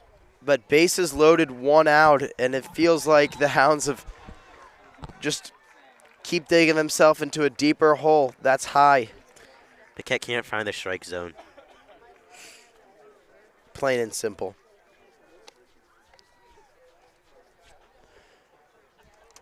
And to the plate, we have number 3, the 9-hitter, Kerr, trying to join the party of the RBIs that have been hit here for the Cardinals. They've just been coming left and right. Yup, indeed. It's like Steve Kerr at the plate for the Warriors. Okay. Oh, I got it. The head coach. Yep. Another character in The Last Dance. Fantastic documentary. Good flick. You should watch it if you haven't seen it. And just looking, I'm keeping score on this game, looking at the amount of times these Calvert players have been up to bat in comparison to the Gilman stat sheet is just palpable. Yeah, Ryan, watching this Calvert Hall team, I think they could go all the way this year. Would you put... I think Lou's going to get another title. Is he your future? Is that your future? I'd put a future on the Cardinals. I know Spalding's ranked above them, but I think Lou, much like Coach Mike Krzyzewski, wants to go out with a bang, and I think he will. Did Unlike Mike Krzyzewski. He did not, but he wanted to. He had the whole retirement tour thing, which I have thoughts on, but I will not choose to share because it has nothing to do with baseball. And Blake Paquette does get the punch out there, so slightly better situation with 2 outs. Got a force to every single base. That is only the 2nd strikeout for Gilman on the day. Compared to how many does Mufera have at this point? 7. 7 by Mufera. 7 strikeouts, and if you look at across how many innings he's pitched, that's 9 outs total. So he struck out everyone but 2 players. That's crazy. And I mentioned very early in the game, Mr. Holly, Tim Holly, during pregame ceremonies. He was my freshman year English teacher. I think you can sum it up. Charles Dickens, Tale of Two Cities, Tale of Two Pitchers today, Cal. Wow. I love that, Ryan. I like that point. Very well said. As Lycus and the rest of the infield, along with Coach Larry Sheets, will take a visit to Blake Paquette at the mound. The count is 2-0 with 2 outs, bases loaded. Hounds trailing 7-0 against the 2 seed Calvert Hall Cardinals. I might have mentioned this earlier, but the Gilman Greyhounds find themselves at the 7th seed spot. 6 teams make it into the playoffs, so they will be trying to compete for that last spot. And if you look at the standings, you might think, well, the Hounds are 3-7. There's not much of a chance for them to make it in. But if you look a little bit closer, Ryan, you can see that there's 3 teams sitting with only 4 Gets wins. by Lycus, and wow. That is a little bit of an excessive slide there from the Cardinals, but another wild pitch ends up in a score for the Cardinals. Make that a 4-run inning, Cal. Still a 3-0 count. Runners advance on that wild pitch. Now third and second, both in scoring position. And Coach Larry Sheets will head back out to the mound. He might be taking Paquette out here, and he does. Gave him another chance there. Pitch gets by, and that's the last we'll see of Paquette. And look who it is. It is the junior, Zach Harvey. Long have we waited, never mind. Dang it. I thought we were going to get to see him. I think it's going to be Rohan Sinha, though, that steps in. My apologies there to the folks that might have thought that was Harvey. I saw him sitting there at the dugout waiting for his shot, but it's Rohan Sinha. We've seen him play. I think it's been a lot of second base here, but he will take the mound. Anyway, back to the standings. Can I add one thing about Rohan? Of course. Preparation for today's broadcast, as we always do, we want to provide you with the most in-depth analysis of this game, this lovely sport our nation's pastime. But we talked with Rohan Sinha in the first floor common room. He was sitting on the couch in preparation for his AP exam.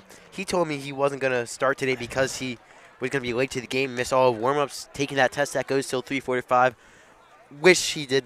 Best of luck on that. Hope he did. I don't want to hope because I know he did a fantastic grounds, an excellent student. Got to know him the past few years on the water polo team, but yeah, we'll see him warm up here. He'll pitch remainder of this, see if he can get the Hounds out of this 4th inning. But while we have some time, looking over, we gave you a score in the first quarter of this JV lacrosse game. Hounds are winning 12-5. Whoa! I mean, a mini whomping from the Hounds in this game.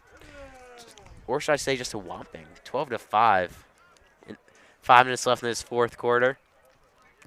Over on George M. Chandlee Jr. Field. Mouthful, I usually just call it Chandlee. Yeah, Ryan, it says a lot about their desperation that they had to turn to a player who wasn't even here for warm-ups to play. Rowan is a fantastic player, though. No knock on him. Absolute stud. Stud muffin. Can I say the standings now? Yeah. Sorry for delaying that all. So if we're going off, no problem. If we're going off of conference record, Archbishop Spalding sits at 11-0. Powerhouse. They are a wagon. And I did put my future on Calvert Hall, who sits at 7-3. I like it. Curly at 7-4. And then here we go. John Carroll, Loyola Blakefield, and Mount St. Joe all have 4 wins. And Gilman close behind with 3 wins. So, Ryan, not only can they sneak in, they could sneak in and move up to as high as the 4 seed and play Curly in the first round, I believe, is what that matchup would look like. I think the AFC is going to reflect the MIAA this year. Lots of close teams. Indeed. There's a strike for Rohan, 3-1. And like I said, with that record for John Carroll, that makes tomorrow's game all the more important. Might be why the Hounds are staying away from some of the stronger pitchers that we've seen really perform well, especially Cooper Seidel. Cal, I might add that as we just saw the shortstop for Calvert, Butler get a base on a walk there, base on balls there. Now bats Keys, I believe, or maybe they're pinch hitting for him, but regardless, they batted around this inning. Wow. Unbelievable. And that is hit over to Seidel at second, and he will throw it to first to end what felt like an inning That was Keys. that would never end. So now the Hounds go to work. Down 8. They got their work cut out for them. Trying to make a slight dent at their deficit. We'll be right back with the bottom of the 4th.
Matt Greyhound TV, bottom of the 4th inning. Adam Hicks leads off with a foul ball.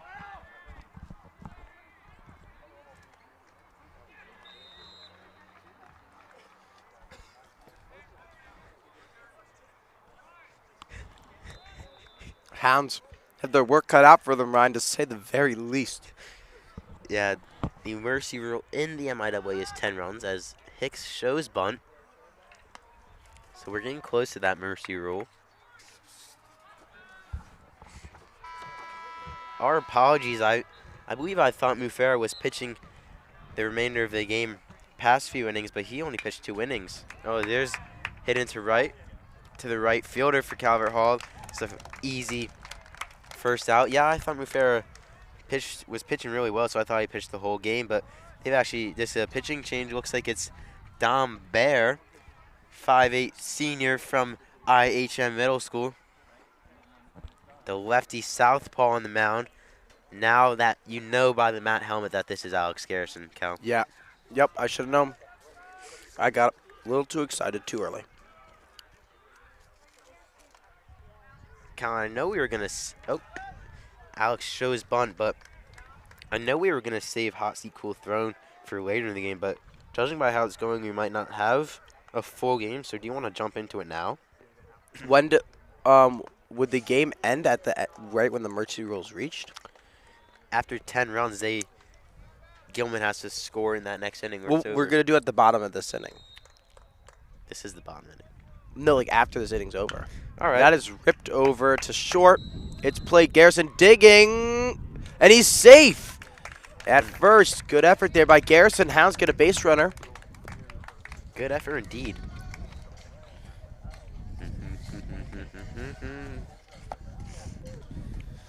As Hicks, the first out, flew out to right field. Alex reaches on an error from the shortstop. Rule that as an E6.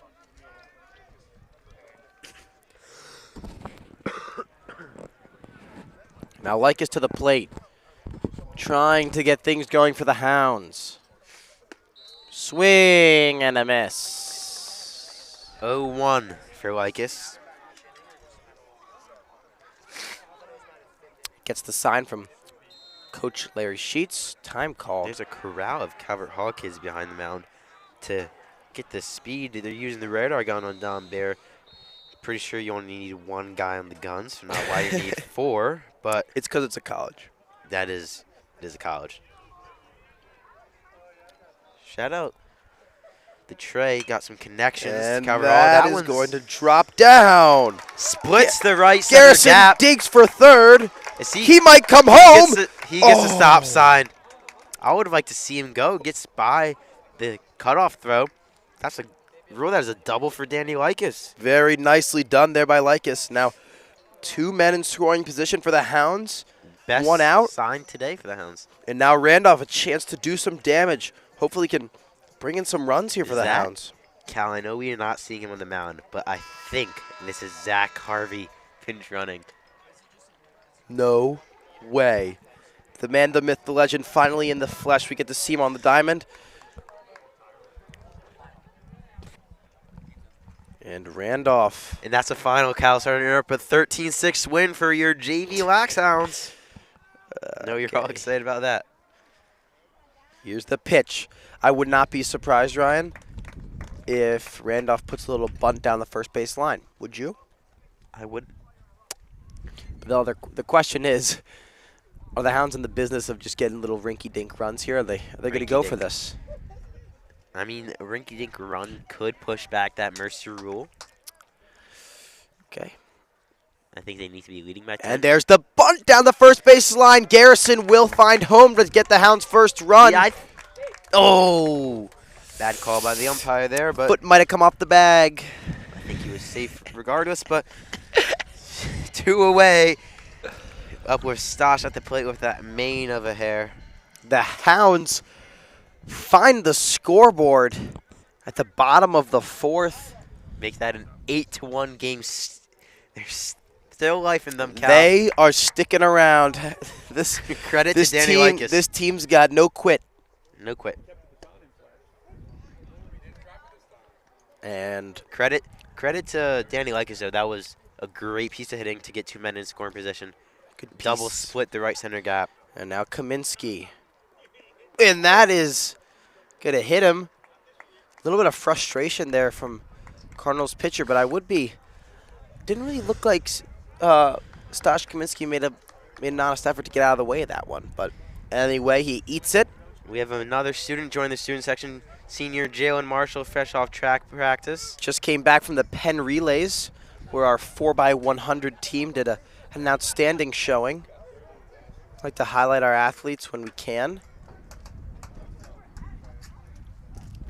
And now Gladys swings and fouls that, goes over the Calvert Hall dugout and into a different field where 2 little guys are going to fight over that ball. Only one guy really raced to get that. And Gladys steps back in, finds himself in an 0-1 count. And no strike called.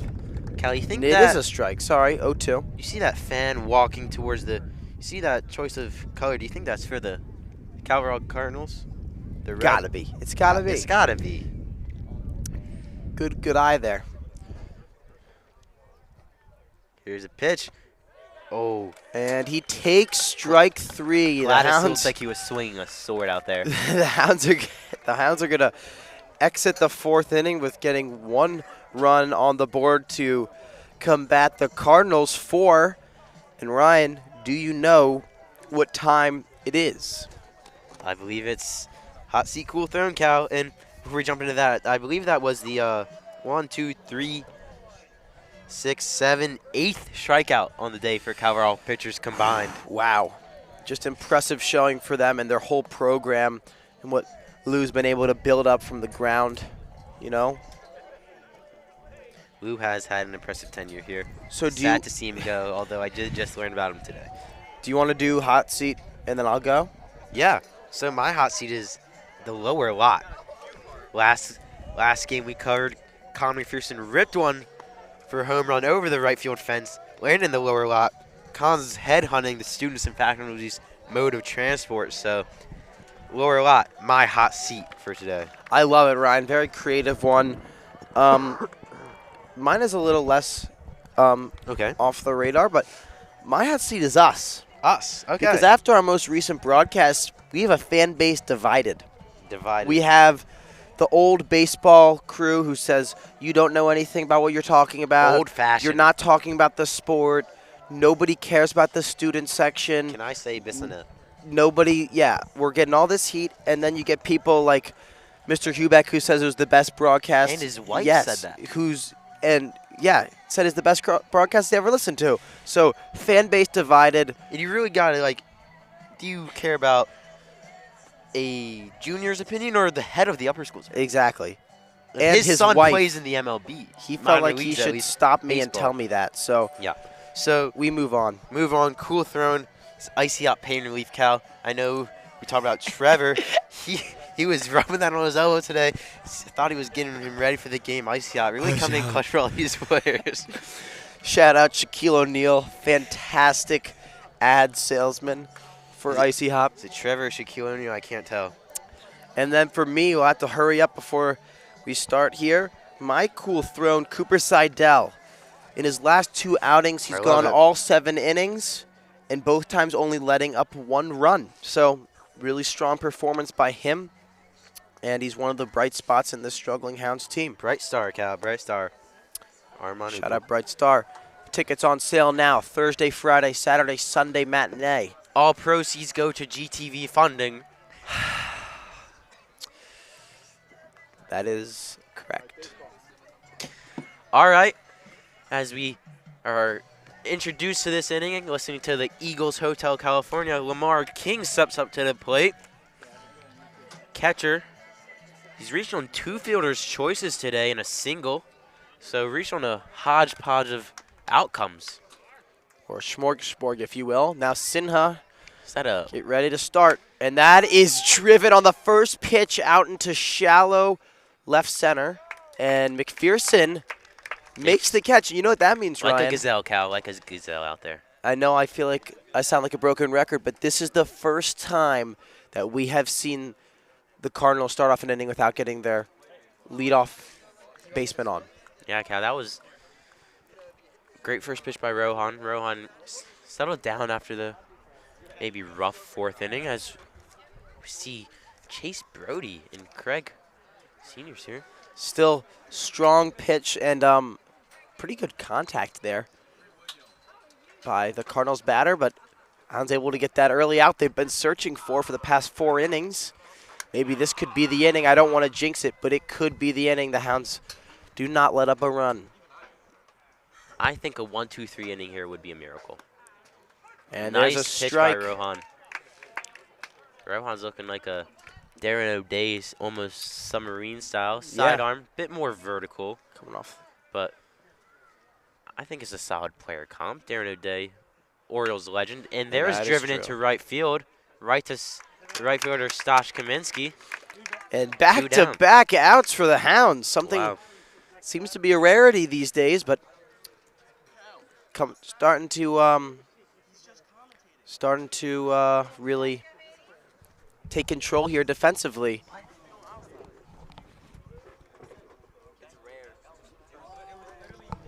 I am a commentator. I have no bias. Try and keep it truthful. I think those were the first back-to-back outs that we've seen all day. For at least the Hounds. Yes. Well, Yes, obviously. Throwing it back to that smorgasbord word. I loved it. GTV word of the day. Sinha trying to escape the inning without any damage, as that is fouled out of play. Can I get a country of origin on that word? What word? Smorgasbord. We'll have to figure that out. Get back to you on that. And this is Ryan Haney Great name. at the plate for the Cardinals. A little bit of switching up in the lineup here for both teams, really. We have our cards with all the starting 9 for each team, and they've been moving around a lot on us. As that pitch does not find the strike zone, 2-1. I thought it might creep back in over the plate. Good horizontal break from Rohan. Looks like he's throwing a blitz ball out there. And that's low. Make that a 3-1 count. Hitters count here for Ryan. Ryan Haney, the outfielder / pitcher for Calvert Hall. He's a sophomore. Sinha deals. That's a grounder over to Seidel. Throws it over to first, and the Hounds get out of the inning. 3 up, 3 down. Wow. What an amazing showing by the Hounds. Defense put a 0 on the board there. Cal, I'm going to stay on real quick, give you my Who's Back of the Week. So Feel free. we did this last week on the MSA broadcast, Who's Back of the Week, something that you're excited to see return, or something that's booming this week. My Who's Back of the Week is the Harris Terrace in the Adirondack Terrace. Great weather today. This afternoon you saw a plethora of upper school students, all grades included, sprawled out on the Harris Terrace. I'm a fan of the Adirondack Chair Cows. We're happy for the changing weather. And we Changing are of the guard. happy that the Hounds were able to get 3 up, 3 down in the top of the 5th. We'll be right back with bottom of the 5th action.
Back Greyhound TV, bottom of the 5th inning.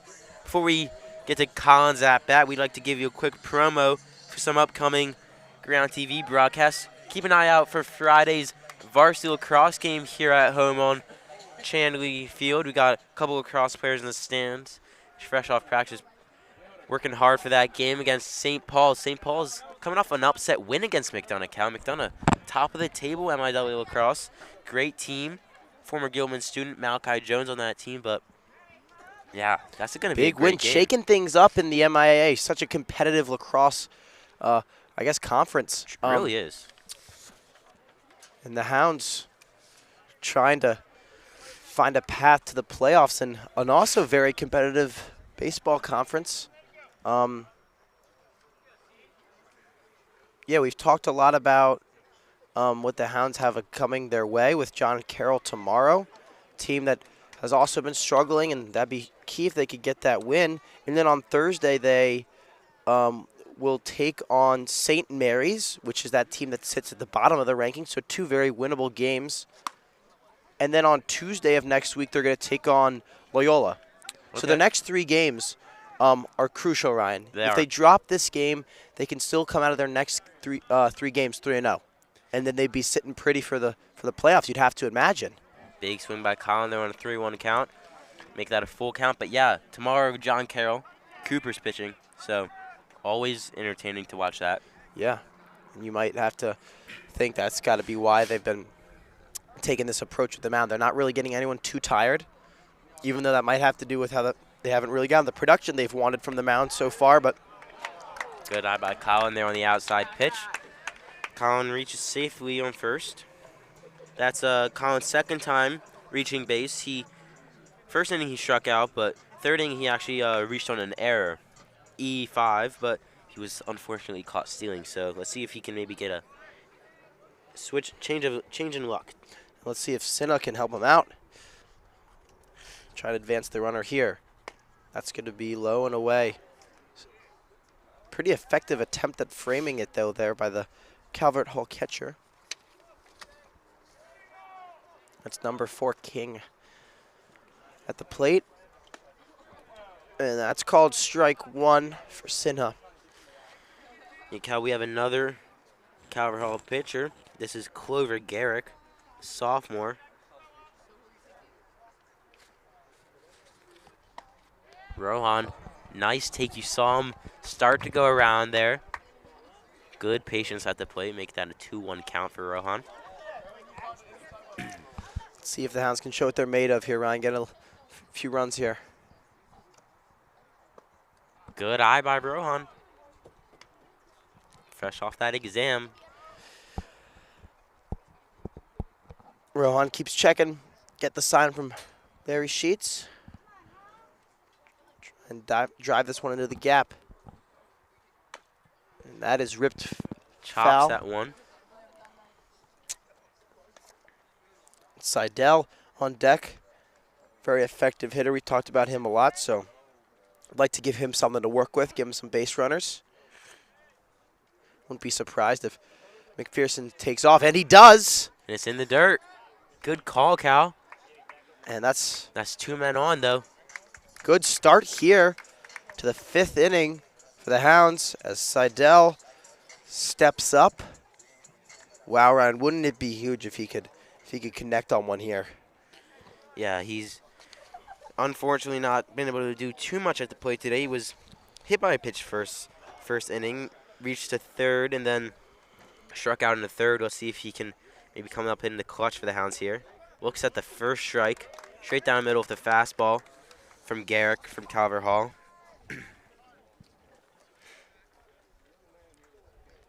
I think if I have good enough eyesight, I might be able to tell you the pitch velocity on this next pitch. I can take a gander at this Calvert Hall radar. Looks like 67 on that pitch, Cal. Yeah. So it looks like this pitcher might be pitching more for break instead of speed, do you think? I think so, Cal. Maybe more just a execution, maybe locating. Yeah. Not trying to blow you away with his stuff, just a finesse pitcher. But then again, this is my first time seeing Garrick pitch. Wow. Seidel calls for time, not giving it. And he strikes out looking. That makes me mad, Ryan. That makes me mad. We are sitting right here. He clearly put his hand up. And then the pitch was dealt. He had to quickly get his hand back on the bat. Didn't have time to swing. This hump wants to get home, Cal. That is a tough break for the Hounds. And you know what, Ryan? I could not agree more. We see the freshman, Jackson Cheatham, pinch run for Rohan on first. The Hounds not giving up. Doing everything they can to make this an honest effort. Adam Hicks, back up to bat, sorry. I'd like to see him maybe have a turnaround. Is they in grounds? And that is bobbled. Wow. Twice. Bases, and Hicks, yep. Bases loaded, ducks on the pond. Hicks loads the bases and brings, guess who? Dun-dun. Scary Gary. Brings Scary Gary to the plate. He's going to go and talk to Coach Seats. Ryan, what do you think he's saying? Bunt? I'd want to swing away here. I would completely agree. If it's a different scenario, if you're down by less than 7 runs, maybe you go bunt here. But they've already executed that, so Garrison, and very Hicks strong there. Power hitter. I was saying I'd like to see Hicks maybe have a productive at-bat. He hadn't done much productive at the plate, maybe a tough day fielding-wise, but I assumed that was going to be an out, but they booted it as well. And that is ripped! Wow. Bill Buckner style. Bill Buckner. And Jackson Cheatham will round third and come in to score. A 2 RBI. You call that a single for Gary? I call that an error, Cal. Okay. Well, either way, he puts the ball in play against a Calvert Hall infield that's been struggling in this inning to field the ball. So Garrison brings 2 runs in, makes the score 8-3. And now Likas comes to the plate with a man on third. Don't go anywhere, folks. The Cardinals might be a little rattled here as they're going to call a little conference here at the mound. And Sheets will call over Danny Likas to discuss. Wow, that was like that 1986 World Series, Cal. Bill Buckner right through the legs. Can't blame him. Curse of the Bambino. Curse of the Bambino. Curse reversed. You know, still a long shot for the Hounds to win this game, but got to give them credit, you know? They got men on base. They advanced the runners, and then they bring them in. And, you know, there's been a couple lucky breaks, but then there's been a couple breaks that haven't gone their way, even in this inning when Seidel called for time, wasn't awarded it. That's baseball, Cal. That's the way of the road. That's the way she goes. That's life. Life cereal. And here comes Lycus trying to get an RBI single, and that is ripped. It looks like it's going foul. Ah. Had a chance, Ryan. We're on the edge of Solid our seat. contact. I don't know about you, but I'm very excited to see the Hounds get some offense going here. I'm on the edge of my seat. I just said that. I'll say it again.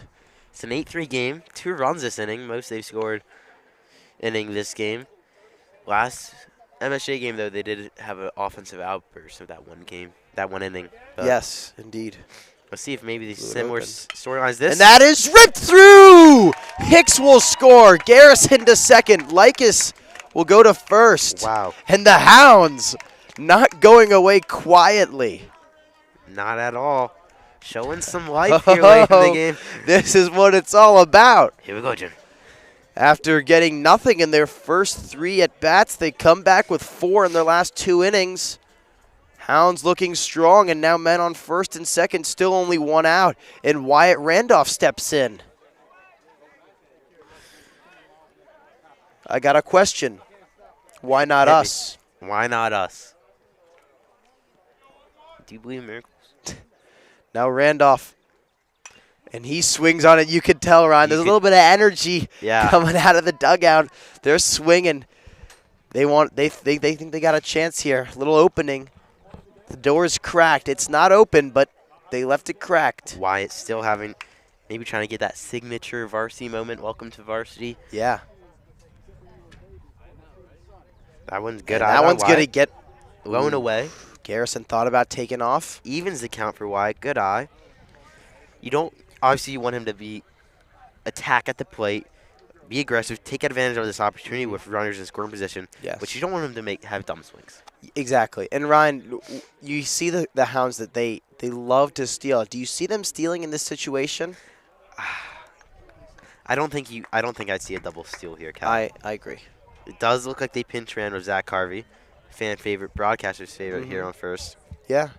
But I completely agree. The way this inning's been going, you don't want to take away any momentum that you've been struggling to get. You don't want to end this inning any earlier than it should be. That's and that is outside. Good call by the Blue there. 3-1, the count for Randolph. He's got a little space to work with. Little pressure creeping in to the Cardinals. Like an Instapot, Cal. It's a pressure cooker. Do not sleep. The 10-1 mercy rule, that whole thought has gone by the wayside as the Hounds are threatening, and that is swung on. Garrison digs for third. They will get the force out at second. He advanced the runner, and that was a nice play by the Calvert Hall shortstop. You see that? Took a nice nasty bounce off the lip of the infield grass. So, Ryan, while he did advance the runner, when you get a 3-1 count in such a high-stakes situation, not ideal. Not ideal, but would have liked to see him get one into the outfields to see they did Gary turn maybe two. turn on the burners, but We're still here. Now senior Stash Kaminsky going to try and do some damage here for the Hounds. that's a strike. I thought that one might have been a bit outside. Regardless, 0-1 count. I'd like to give a shout out to our right-hand man on camera during these long innings, Kent Lemkin. Staying patient. And that Stash is fouls one off. fouled. 0-2 count, Cal. If I'm not mistaken, I think Stash's last at bat ended in a drop third strike. Could it have been? I think so, Cal. Okay. Kaminsky now 0-2. Really would love it if the Hounds could get another RBI here. Randolph takes off, swing and a miss there for Kaminsky. He'll head out back to the dugout, and so will the rest of the Hounds squad. But they 3 have runs. cut the deficit. In the last 2 innings, they have matched the Cardinals, so the deficit's back to 4. Sinna will take the mound again when we come back for the top of the 6th on Greyhound TV.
Welcome back to Greyhound TV. The Hounds have done a little bit of damage at the bottom of the 5th. Found themselves way closer than we thought they would have been just a few minutes ago. You know what this reminds me of, Cal? That Paul Rudd Hot Ones meme. Who would have thought? Not me. Look at us. And there is a strike.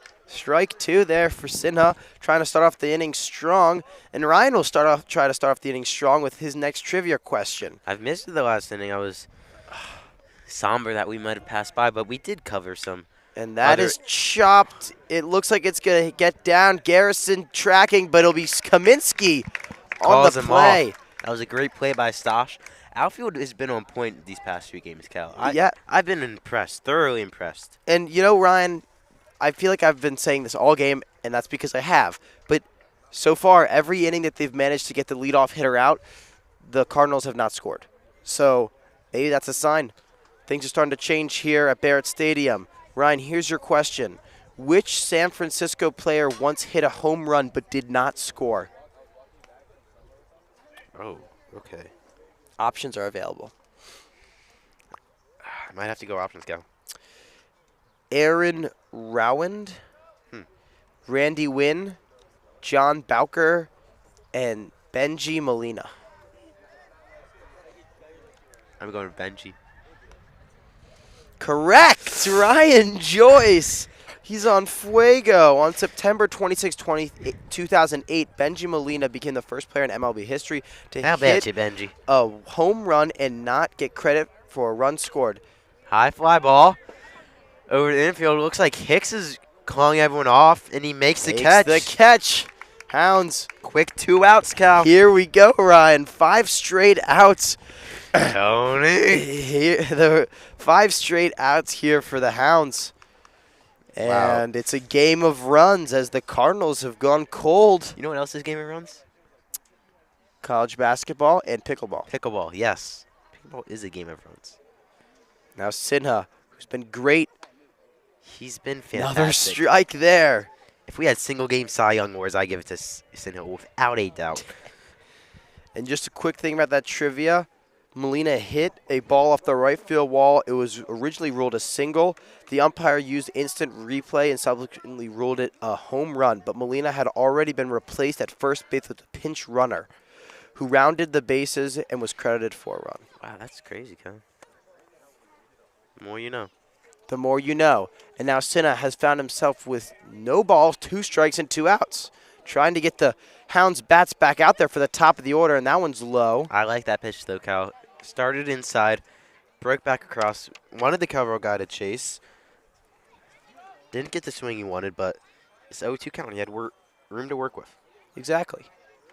But let's see if he has a similar approach on this 1-2 pitch. Here's the delivery. Similar pitch. Jeez. Into the Little League game. These kids living out their glory days. Future looks bright. But maybe playing on this field is... That particular kid looked like he might have been out to lunch. Good thing it missed him. Anyway, Sinha trying to close out the top of the 6th, and that's a strike 3. Wow. Sinha has been unbelievable from the bump, and that will send us to the bottom of the 6th with, I think it's going to be Gladys, and then back up to the top of the order with McPherson and Lint, or I think it's actually Sinha who took I his believe it's spot. Gladys, then Khan, and Rohan, but the vibes are, the people are coming alive here at Barrett Field. You listen to some Daft Punk here. Same pitcher for Calvert Hall back on the mound. Clover Garrick, the junior, but let's see if the Gladys and then the top of the order can get something going here. But we'll be back with bottom of the 6th inning. Hounds looking to strike back.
We're here with the bottom of the 6th inning. I'm joined with none other than the sensation himself, Jalen Marshall on the mic. How we doing, Cal? How we doing? I'm doing great. How are you? You know, we're Hounds winning. I love to see it. We're not winning. Oh, We're shoot. losing by 4 runs, but that is it. What a hit, boy!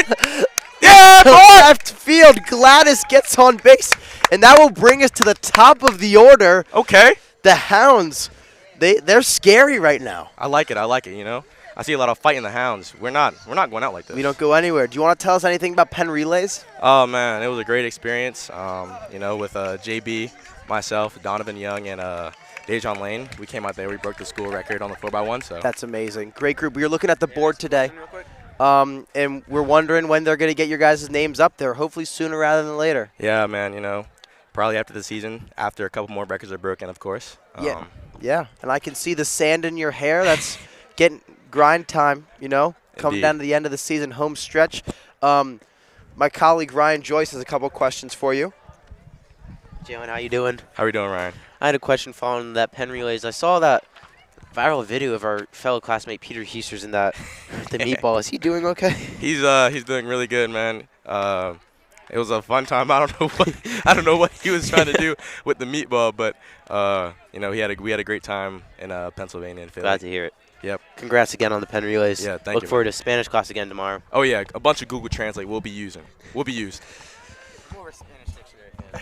We thank Jalen for his time as that is driven deep into center field, back at the wall, Wow. and it's gone! Oh, no, it's not gone. I'm sorry. It's off the wall. McPherson has a standing double, and the Hounds are excited. It's mayhem here. I can't Wow. even begin to Wow. describe what has gone on. The only analogy I can think of is that it's a Moneyball situation. If you think back to that game in Moneyball where the Oakland A's were trying to get their 20th straight win, they Hatterberg. led it by 11 runs at one point. Very similar to how the Cardinals led this one by 8 runs, and the Hounds just been chipping away. They find themselves with 2 men in scoring position, no outs, and they are excited, and so are we. I think we have to credit Jalen on that. Yeah, shout out Jalen Marshall. I think he gave us the boost we needed. I think since he showed up, everything's been seen to go our way. Maybe we need Jalen to be the honorary fan. And I do apologize for home- calling that a home run.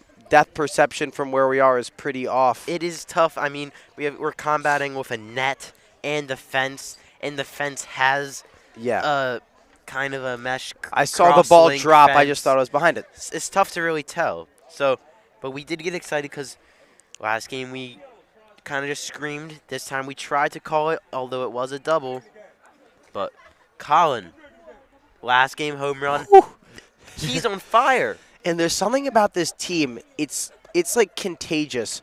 One thing starts going their way, and all of a sudden they're all just Could you swinging call it, away. Could They're you call hacking. this team an infectious disease? How I contagious feel like they it. are. They put in their heads. They believe, Ryan. I think the only thing that could stop them is Puro, Cal.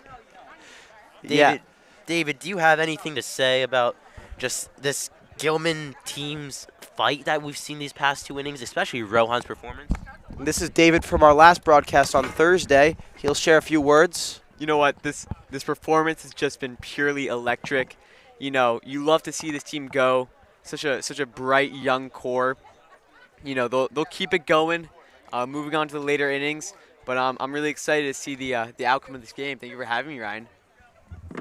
You are welcome. Ryan doesn't have the mic, but I'm sure he would say it was his pleasure. Always love My having David pleasure. on the mics. My pleasure. Just like my fellow classmate Trevor Zombie is going to work at Chick-fil-A this summer, he's going to say my pleasure a lot.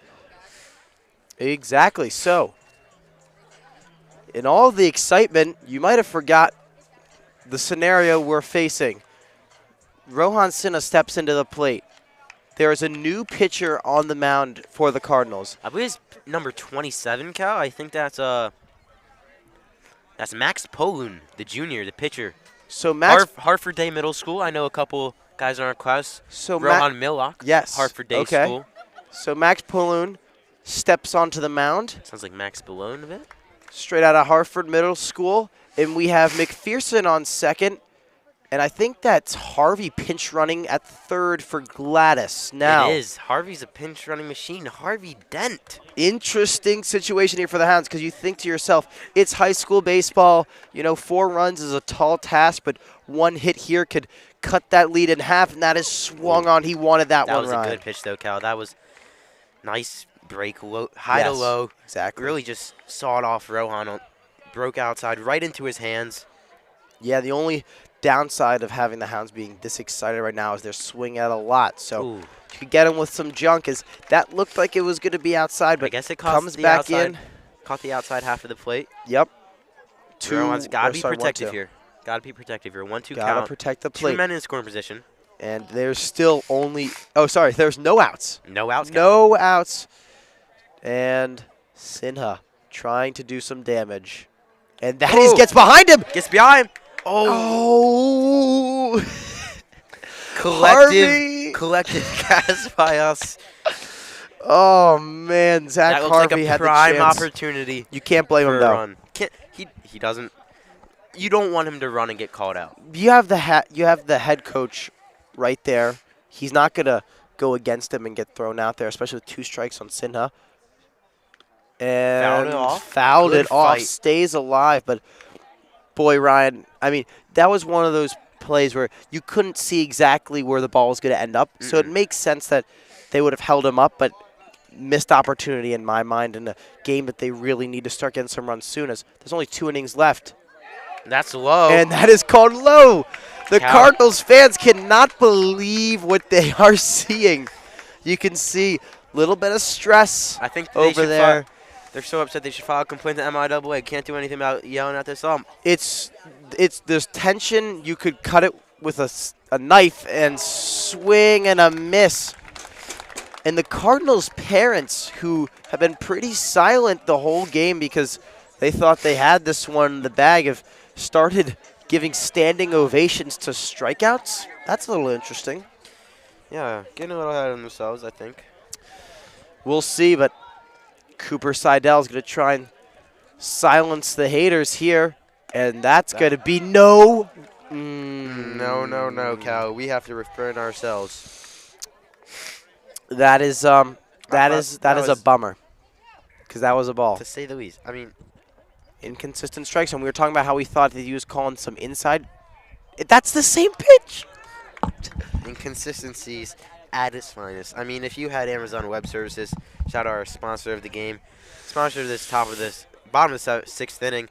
If you had the pitching track, see, that's the same pitch there. Okay, we're gonna stop talking. You've seen that as a ball. Sorry, we're just very frustrated because we've become very invested in this game. Animated. And in we the just booth. want the best for our players. We want it to be as even of a match as possible. So just a little bothersome. And that is outside. So this pitcher for the Cardinals struggling to find the plate. Didn't know the MIAA hired Angel Hernandez. Hitters count for Seidel. And he looks at a strike. Full count. 3-2. 2 runners in scoring position still, Cal. Hit in the outfield. Could score 2. You got Speedy, Colin McPherson, I believe, on second. Yes. With Zach Harvey on first. And Cooper chases one. Didn't look like a confident swing. That's a bummer, you know? 2 men on, scoring position, no outs. Now 2 outs. Hicks is the last chance for the Hounds in this And inning. Ryan, if you look at all the momentum that has been building, the Hounds go 3 up, 3 down in their last 2 defensive series. As that's chopped over to second, play is made. Hicks is digging.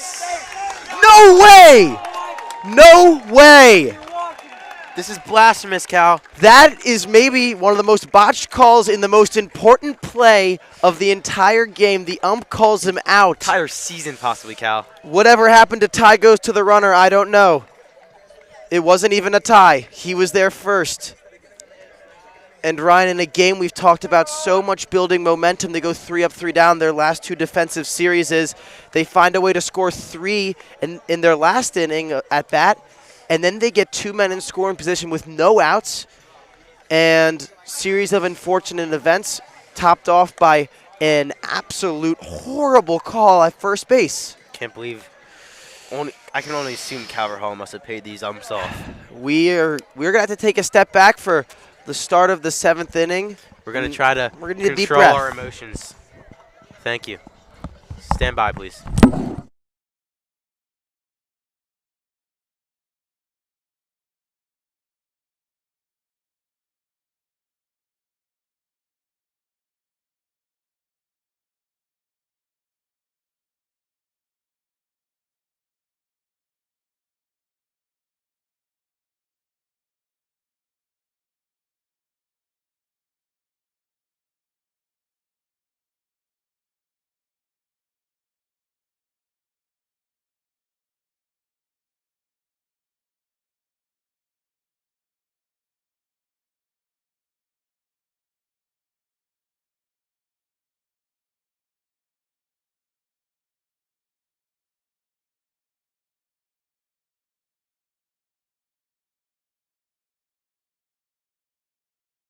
On TV, top of the 7th inning, getting into crunch time. Rohan Sinha still in the mound, and following our introduction of Jalen Marshall, the previous inning, we got fellow senior Jaden Barksdale. Jaden, how are you? I'm pretty good. How are you, Ryan? I'm fantastic now that you're in the booth with me.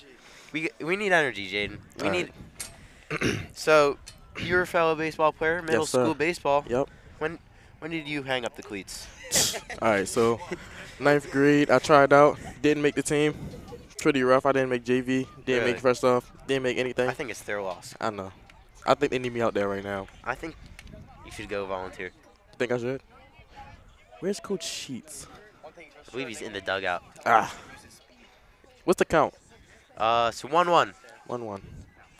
Ah, outside. Jaden, what do you think of some of the movement on Rohan's pitches so far? I know you're a big fan of ping pong in the senior room. You see a lot of Yes, movement sir. on some of those slices. By who's your biggest opponent in there? In the senior room? In the senior room, yeah. Had to say Chris. Definitely say Chris. We go back and forth. Ah. Definitely had to say Chris. We go back and forth a lot. He's my only competition in there. Anybody else is bad. You see J Marsh was here earlier. He's pretty Jalen, bad. he's no good. comp. No comp. No At competition. all. You think do you have anything to say to Chris? You Um, plan on playing him tomorrow in your second period free? I do. He's going to lose, No probably. lose. Okay. Probably play 4 games. He probably go 0 for 4. Go for. Probably go 4 You heard it here first, folks. I believe Cal Tortolani might have a question. Yeah, hey Jaden. Hey, Cal. We've been told that you've illustrated a book. Is that true? Can you tell us a little bit about that? Oh, I have. Actually, trying to think. COVID summer, Mhm. I actually illustrated a book, a children's book for the Maryland University. Actually, Wow. I illustrated a book with them, with actually one of the Calvert Hall baseball players' Oh, really? mothers. Yeah, she's actually here today over there, Miss Unique. Wow. If she ever hears this, hey Miss Unique. But yeah, I illustrated a book for her. It actually got published not too long ago. I have a physical copy that I was supposed to bring into school. I didn't bring it in yet. Wow. That's awesome. It's called Catty Cat. Catty Cat. Yep. Okay. Definitely, it's about COVID, to teach little kids about like COVID, putting a mask on. It got released a little late. The pandemic's kind of over now, but like it can be like a history lesson. Yeah, so. that's awesome. Yeah. That's awesome. So shout out Catty Cat. Go out there if you have young kids or if you're just interested to see some of Jaden's artwork. Yep. Go out there and take a look. Or if you're a cat fan, like Ryan just said, Miss Hammer, Miss Hammer. you're on the hot definitely. seat for that. Anyway, that's awesome. Ryan, do you have any more questions for Jaden before we let him go? Okay, I think we're good unless Jaden, you have anything more you'd like to add. Go Hounds, comebacks, bottom of the 7th. I'm calling it. Okay. You heard it here first, folks. Comeback. Thank you, Jaden. Yep. Called the comeback for the bottom of the 7th. Yeah, we've just been blessed with these guest interviews. And as we've been talking with Jaden, you might notice we have Alex Scary Gary Garrison warming up. He told me today that there was a chance he'd take the mound, and here it is. I was talking to his dad as well, Cal. He said that Mike. I want to be like Mike. Yeah, but he was talking about how Alex really he's not been thrust into the starting role or just pitch at all too much this season. He's been more of a position player for the Hounds, and he's done well as a senior leader, especially just consistent presence in the lineup for the Hounds. But I think he's had some opportunities to pitch this season, and I think he's taken advantage of all those that he's come his way. So can't wait to see him maybe just give the Calvert Hall batters another look on the mound. Yeah, and just from watching him warm up, he seems to be throwing it pretty swiftly, to say the least. Phil Swift here. But got to give credit where credit is due. Sinna came in. It looked like a dark time there for the Hounds. He was able to go to work and be very productive for them. Yeah, I'd love to give Rohan another shout out. 2 innings. Well, I believe it's 2 1/3 innings actually. Coming in the top of the 4th inning after that blasphemous four-run inning, he shut the door on the Hall and really started the Gilman rally. Coming out of that, got them out of there, gave them some energy, went to bat, scored the 3 runs, or 1 run, then 3 runs following that inning. So just shout out Rohan Sinha. Right now, as the game goes, he's my man of the match. And he put on a masterclass up there. Just a clinic. Sinha masterclass. And Ryan, if we start to look at this game realistically, there's a couple of things I think should be noted. One is it's going to be a tall task for the Hounds to score 4 runs in the bottom of the 7th. So if you start to look at this game from the outside, as Garrison delivers, that's high and away for ball. Is that ball 2? That is ball 2, 2-0 count. You just have to start thinking about the kind of grit and determination you've seen from this Hounds team.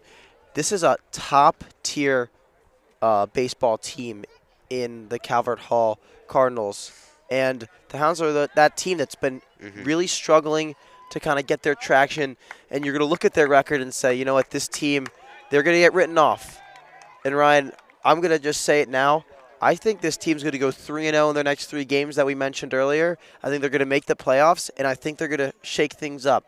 You know, I'm not saying they're going to win the whole thing, as that one gets by Lycus, and the runner will take off for second base. But I do think they're an better than the record team. shows. Exactly. I think you're exactly right, Cal. Like we on the broadcast were talking about the potential of a mercy rule earlier in the game. They lost their last one 10-0, and we really just wanted them to lose by maybe 9 this time to just make a small improvement.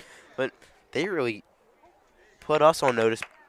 Really just shocked the Calvert Hall dugout. They got quiet for a while. They're, of course, livening up a bit now that they're, as they do, they don't really talk when they're down. They're too scared like that. But, yeah, and that gets by Danny. Alex struggling to find the strike zone. Yeah, Ryan, they're just one of those teams. If they could just start to eliminate some of those errors, they don't have to take them all out because that's a really tall task for a team that's been struggling in that sector all year. But, you know, just get a couple of those errors, get a couple of easy outs. I could see this team doing well. I'm assuming they're going to end at a record that's going to put them in not the ideal position in the playoffs, but somewhere in the mix where they're not going to have to play Calvert Hall or Spalding off the bat. The one thing I do think this team needs to focus on, besides some of the more clear and glaring issues, is all the games I've seen them score in, they kind of score in bunches. Last game, they had a big offensive inning, but that was just 1 inning. This time, they've scored 4 runs in 2 innings, but the rest of the game, they've been quiet. Yes, completely agree. And I think another thing, as another Cardinals player advances, takes second base, the throwdown is got to be something they got to work on. You know? Yeah. Because in high school sports, if a man gets on first and he has a freebie to get all the way around to third, that's going to be an issue for them. It is. I mean, you want to be a sheriff on the base path. You want to be a sheriff behind the plate. Watching all these runners, you can't let them run wild. Yeah. And Danny's a great catcher. He called a strike there as the Calvert Hall batter walks to first, tosses his bat. Tosses his bat for a walk, although it was no walk.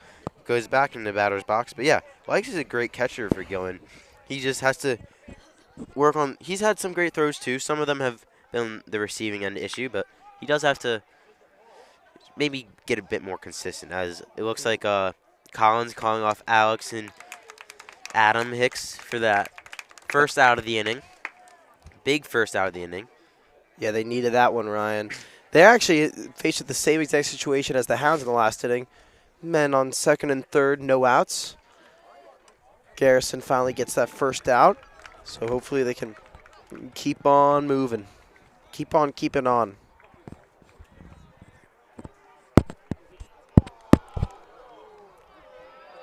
And They intentionally walked to the groans, and they're really upset over there at Calvert. I mean, it's not like they have a 4-run lead.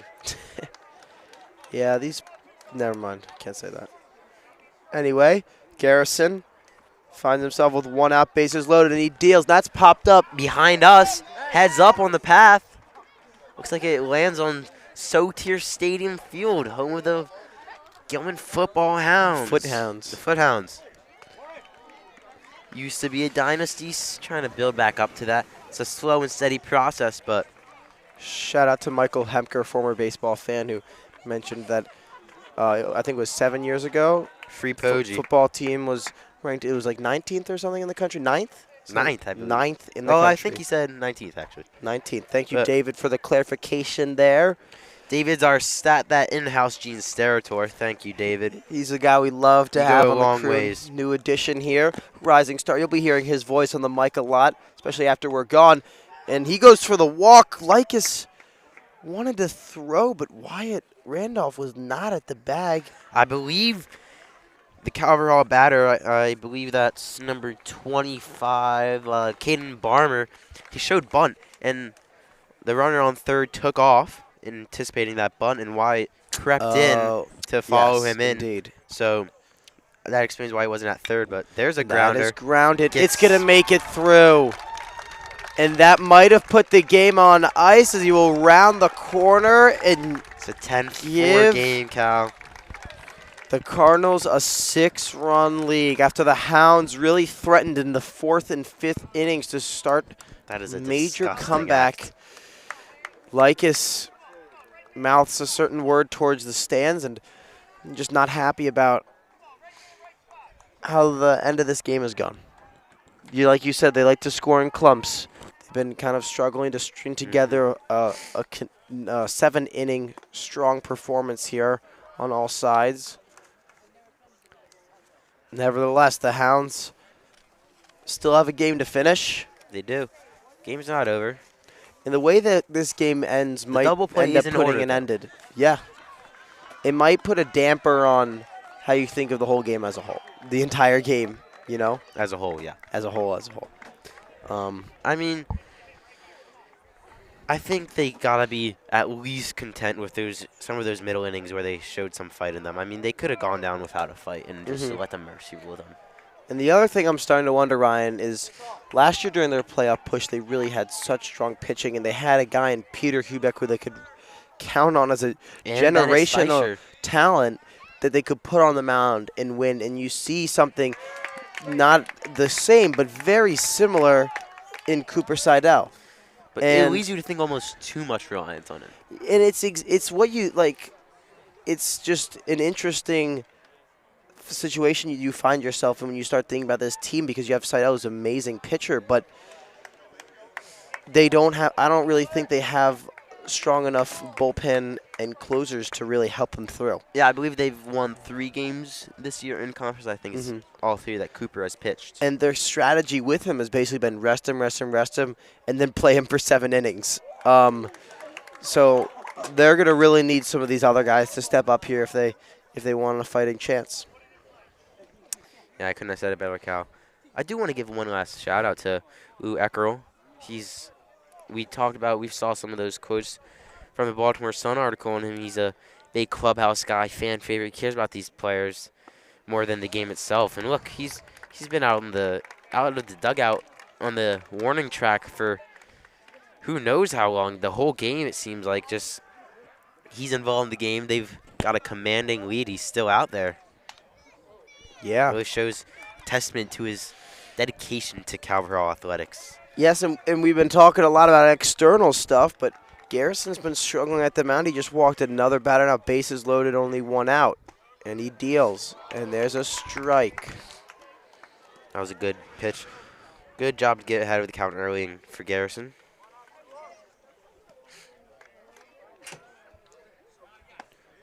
And there's another strike. And the last batter, Garrison seemed to be missing, would have been to his left. Ball kind of trailing off to the left a lot. Really couldn't control it. But comes out with 2 strikes. And then now there's a ball. That off-speed pitch high, but those first 2 pitches, good command over the fastball.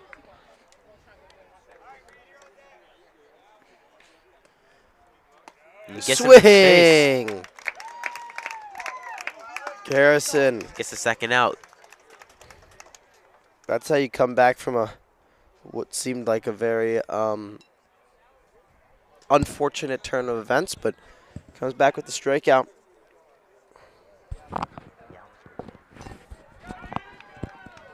And that is hit. Garrison tries to play it. He's going to pick it up and throw to first. And that is just malarkey. Because that looks very similar to the play that they called out last time. I think that there might be a big paycheck waiting for this ref as soon as the game's done. And we are a Gilman-run organization, so we are going to be biased. You know, we have to address that. That's coming to fruition with our comments here. But come on, man. I mean, it's laughable at this point. I mean, you can argue all you want about the balls and strikes. Because that's always going to be present. There's always going to be controversy around that. You saw the Calvert Hawkins make some of those arguments, but like they gotta understand Gilman's been gypped out of. It seems like you have that call in the last inning. Yeah, it seems selfish from these parents. Why just gonna step on third, end the inning? Gilman, tough 7th inning, 3 runs, 7-run deficit for the Hounds, and we'll be back. Bottom of the 4th inning, 7th inning. We have 4 runs. I'm looking at the wrong part of the scoreboard. My bad, but really just got to see if Hounds show some sign of life. Get out.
Welcome back to Greyhound TV. Alex Garrison steps in after pitching in the last inning, and he takes a strike to start it off. The Calvert Hall College Cardinals trying to cap off what would be a very decisive victory here at Barrett Stadium as Garrison grounds it over to short, and the play will be made.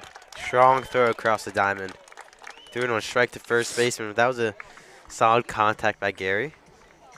Now that brings sophomore catcher Danny Likas up to bat. Danny Likas with that wonderful double in the gap to right center earlier in the game that really started. I mean, I guess they didn't capitalize on it. They had runners on second and third. No outs, didn't score, but that was where you saw the most energy in the Gilman dugout. Yes, indeed.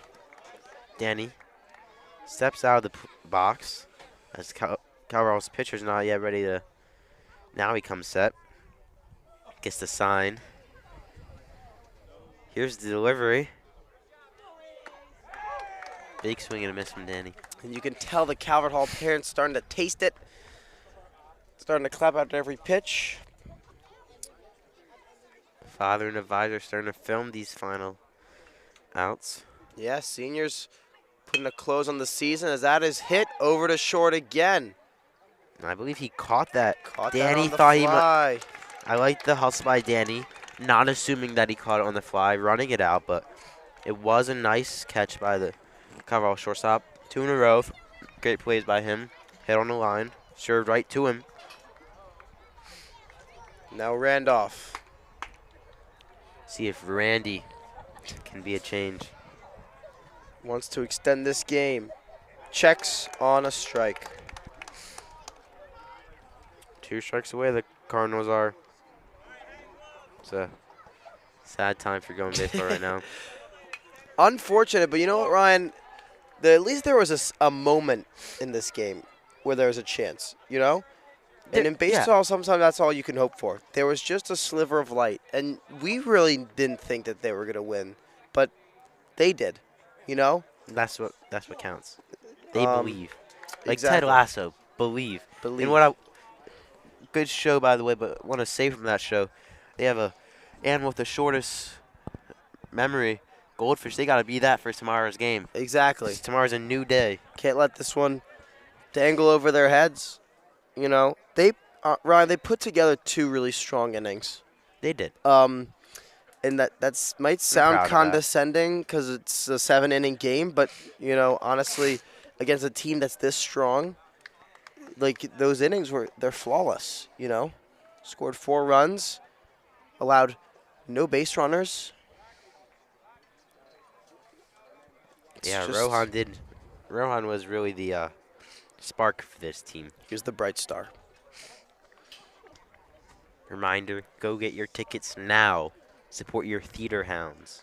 Randolph finds himself 2-2, and that is called strike 3. Randolph can't believe it, and this game has come to a close. Final score, 4-11 in favor of the Calvert Hall College Cardinals.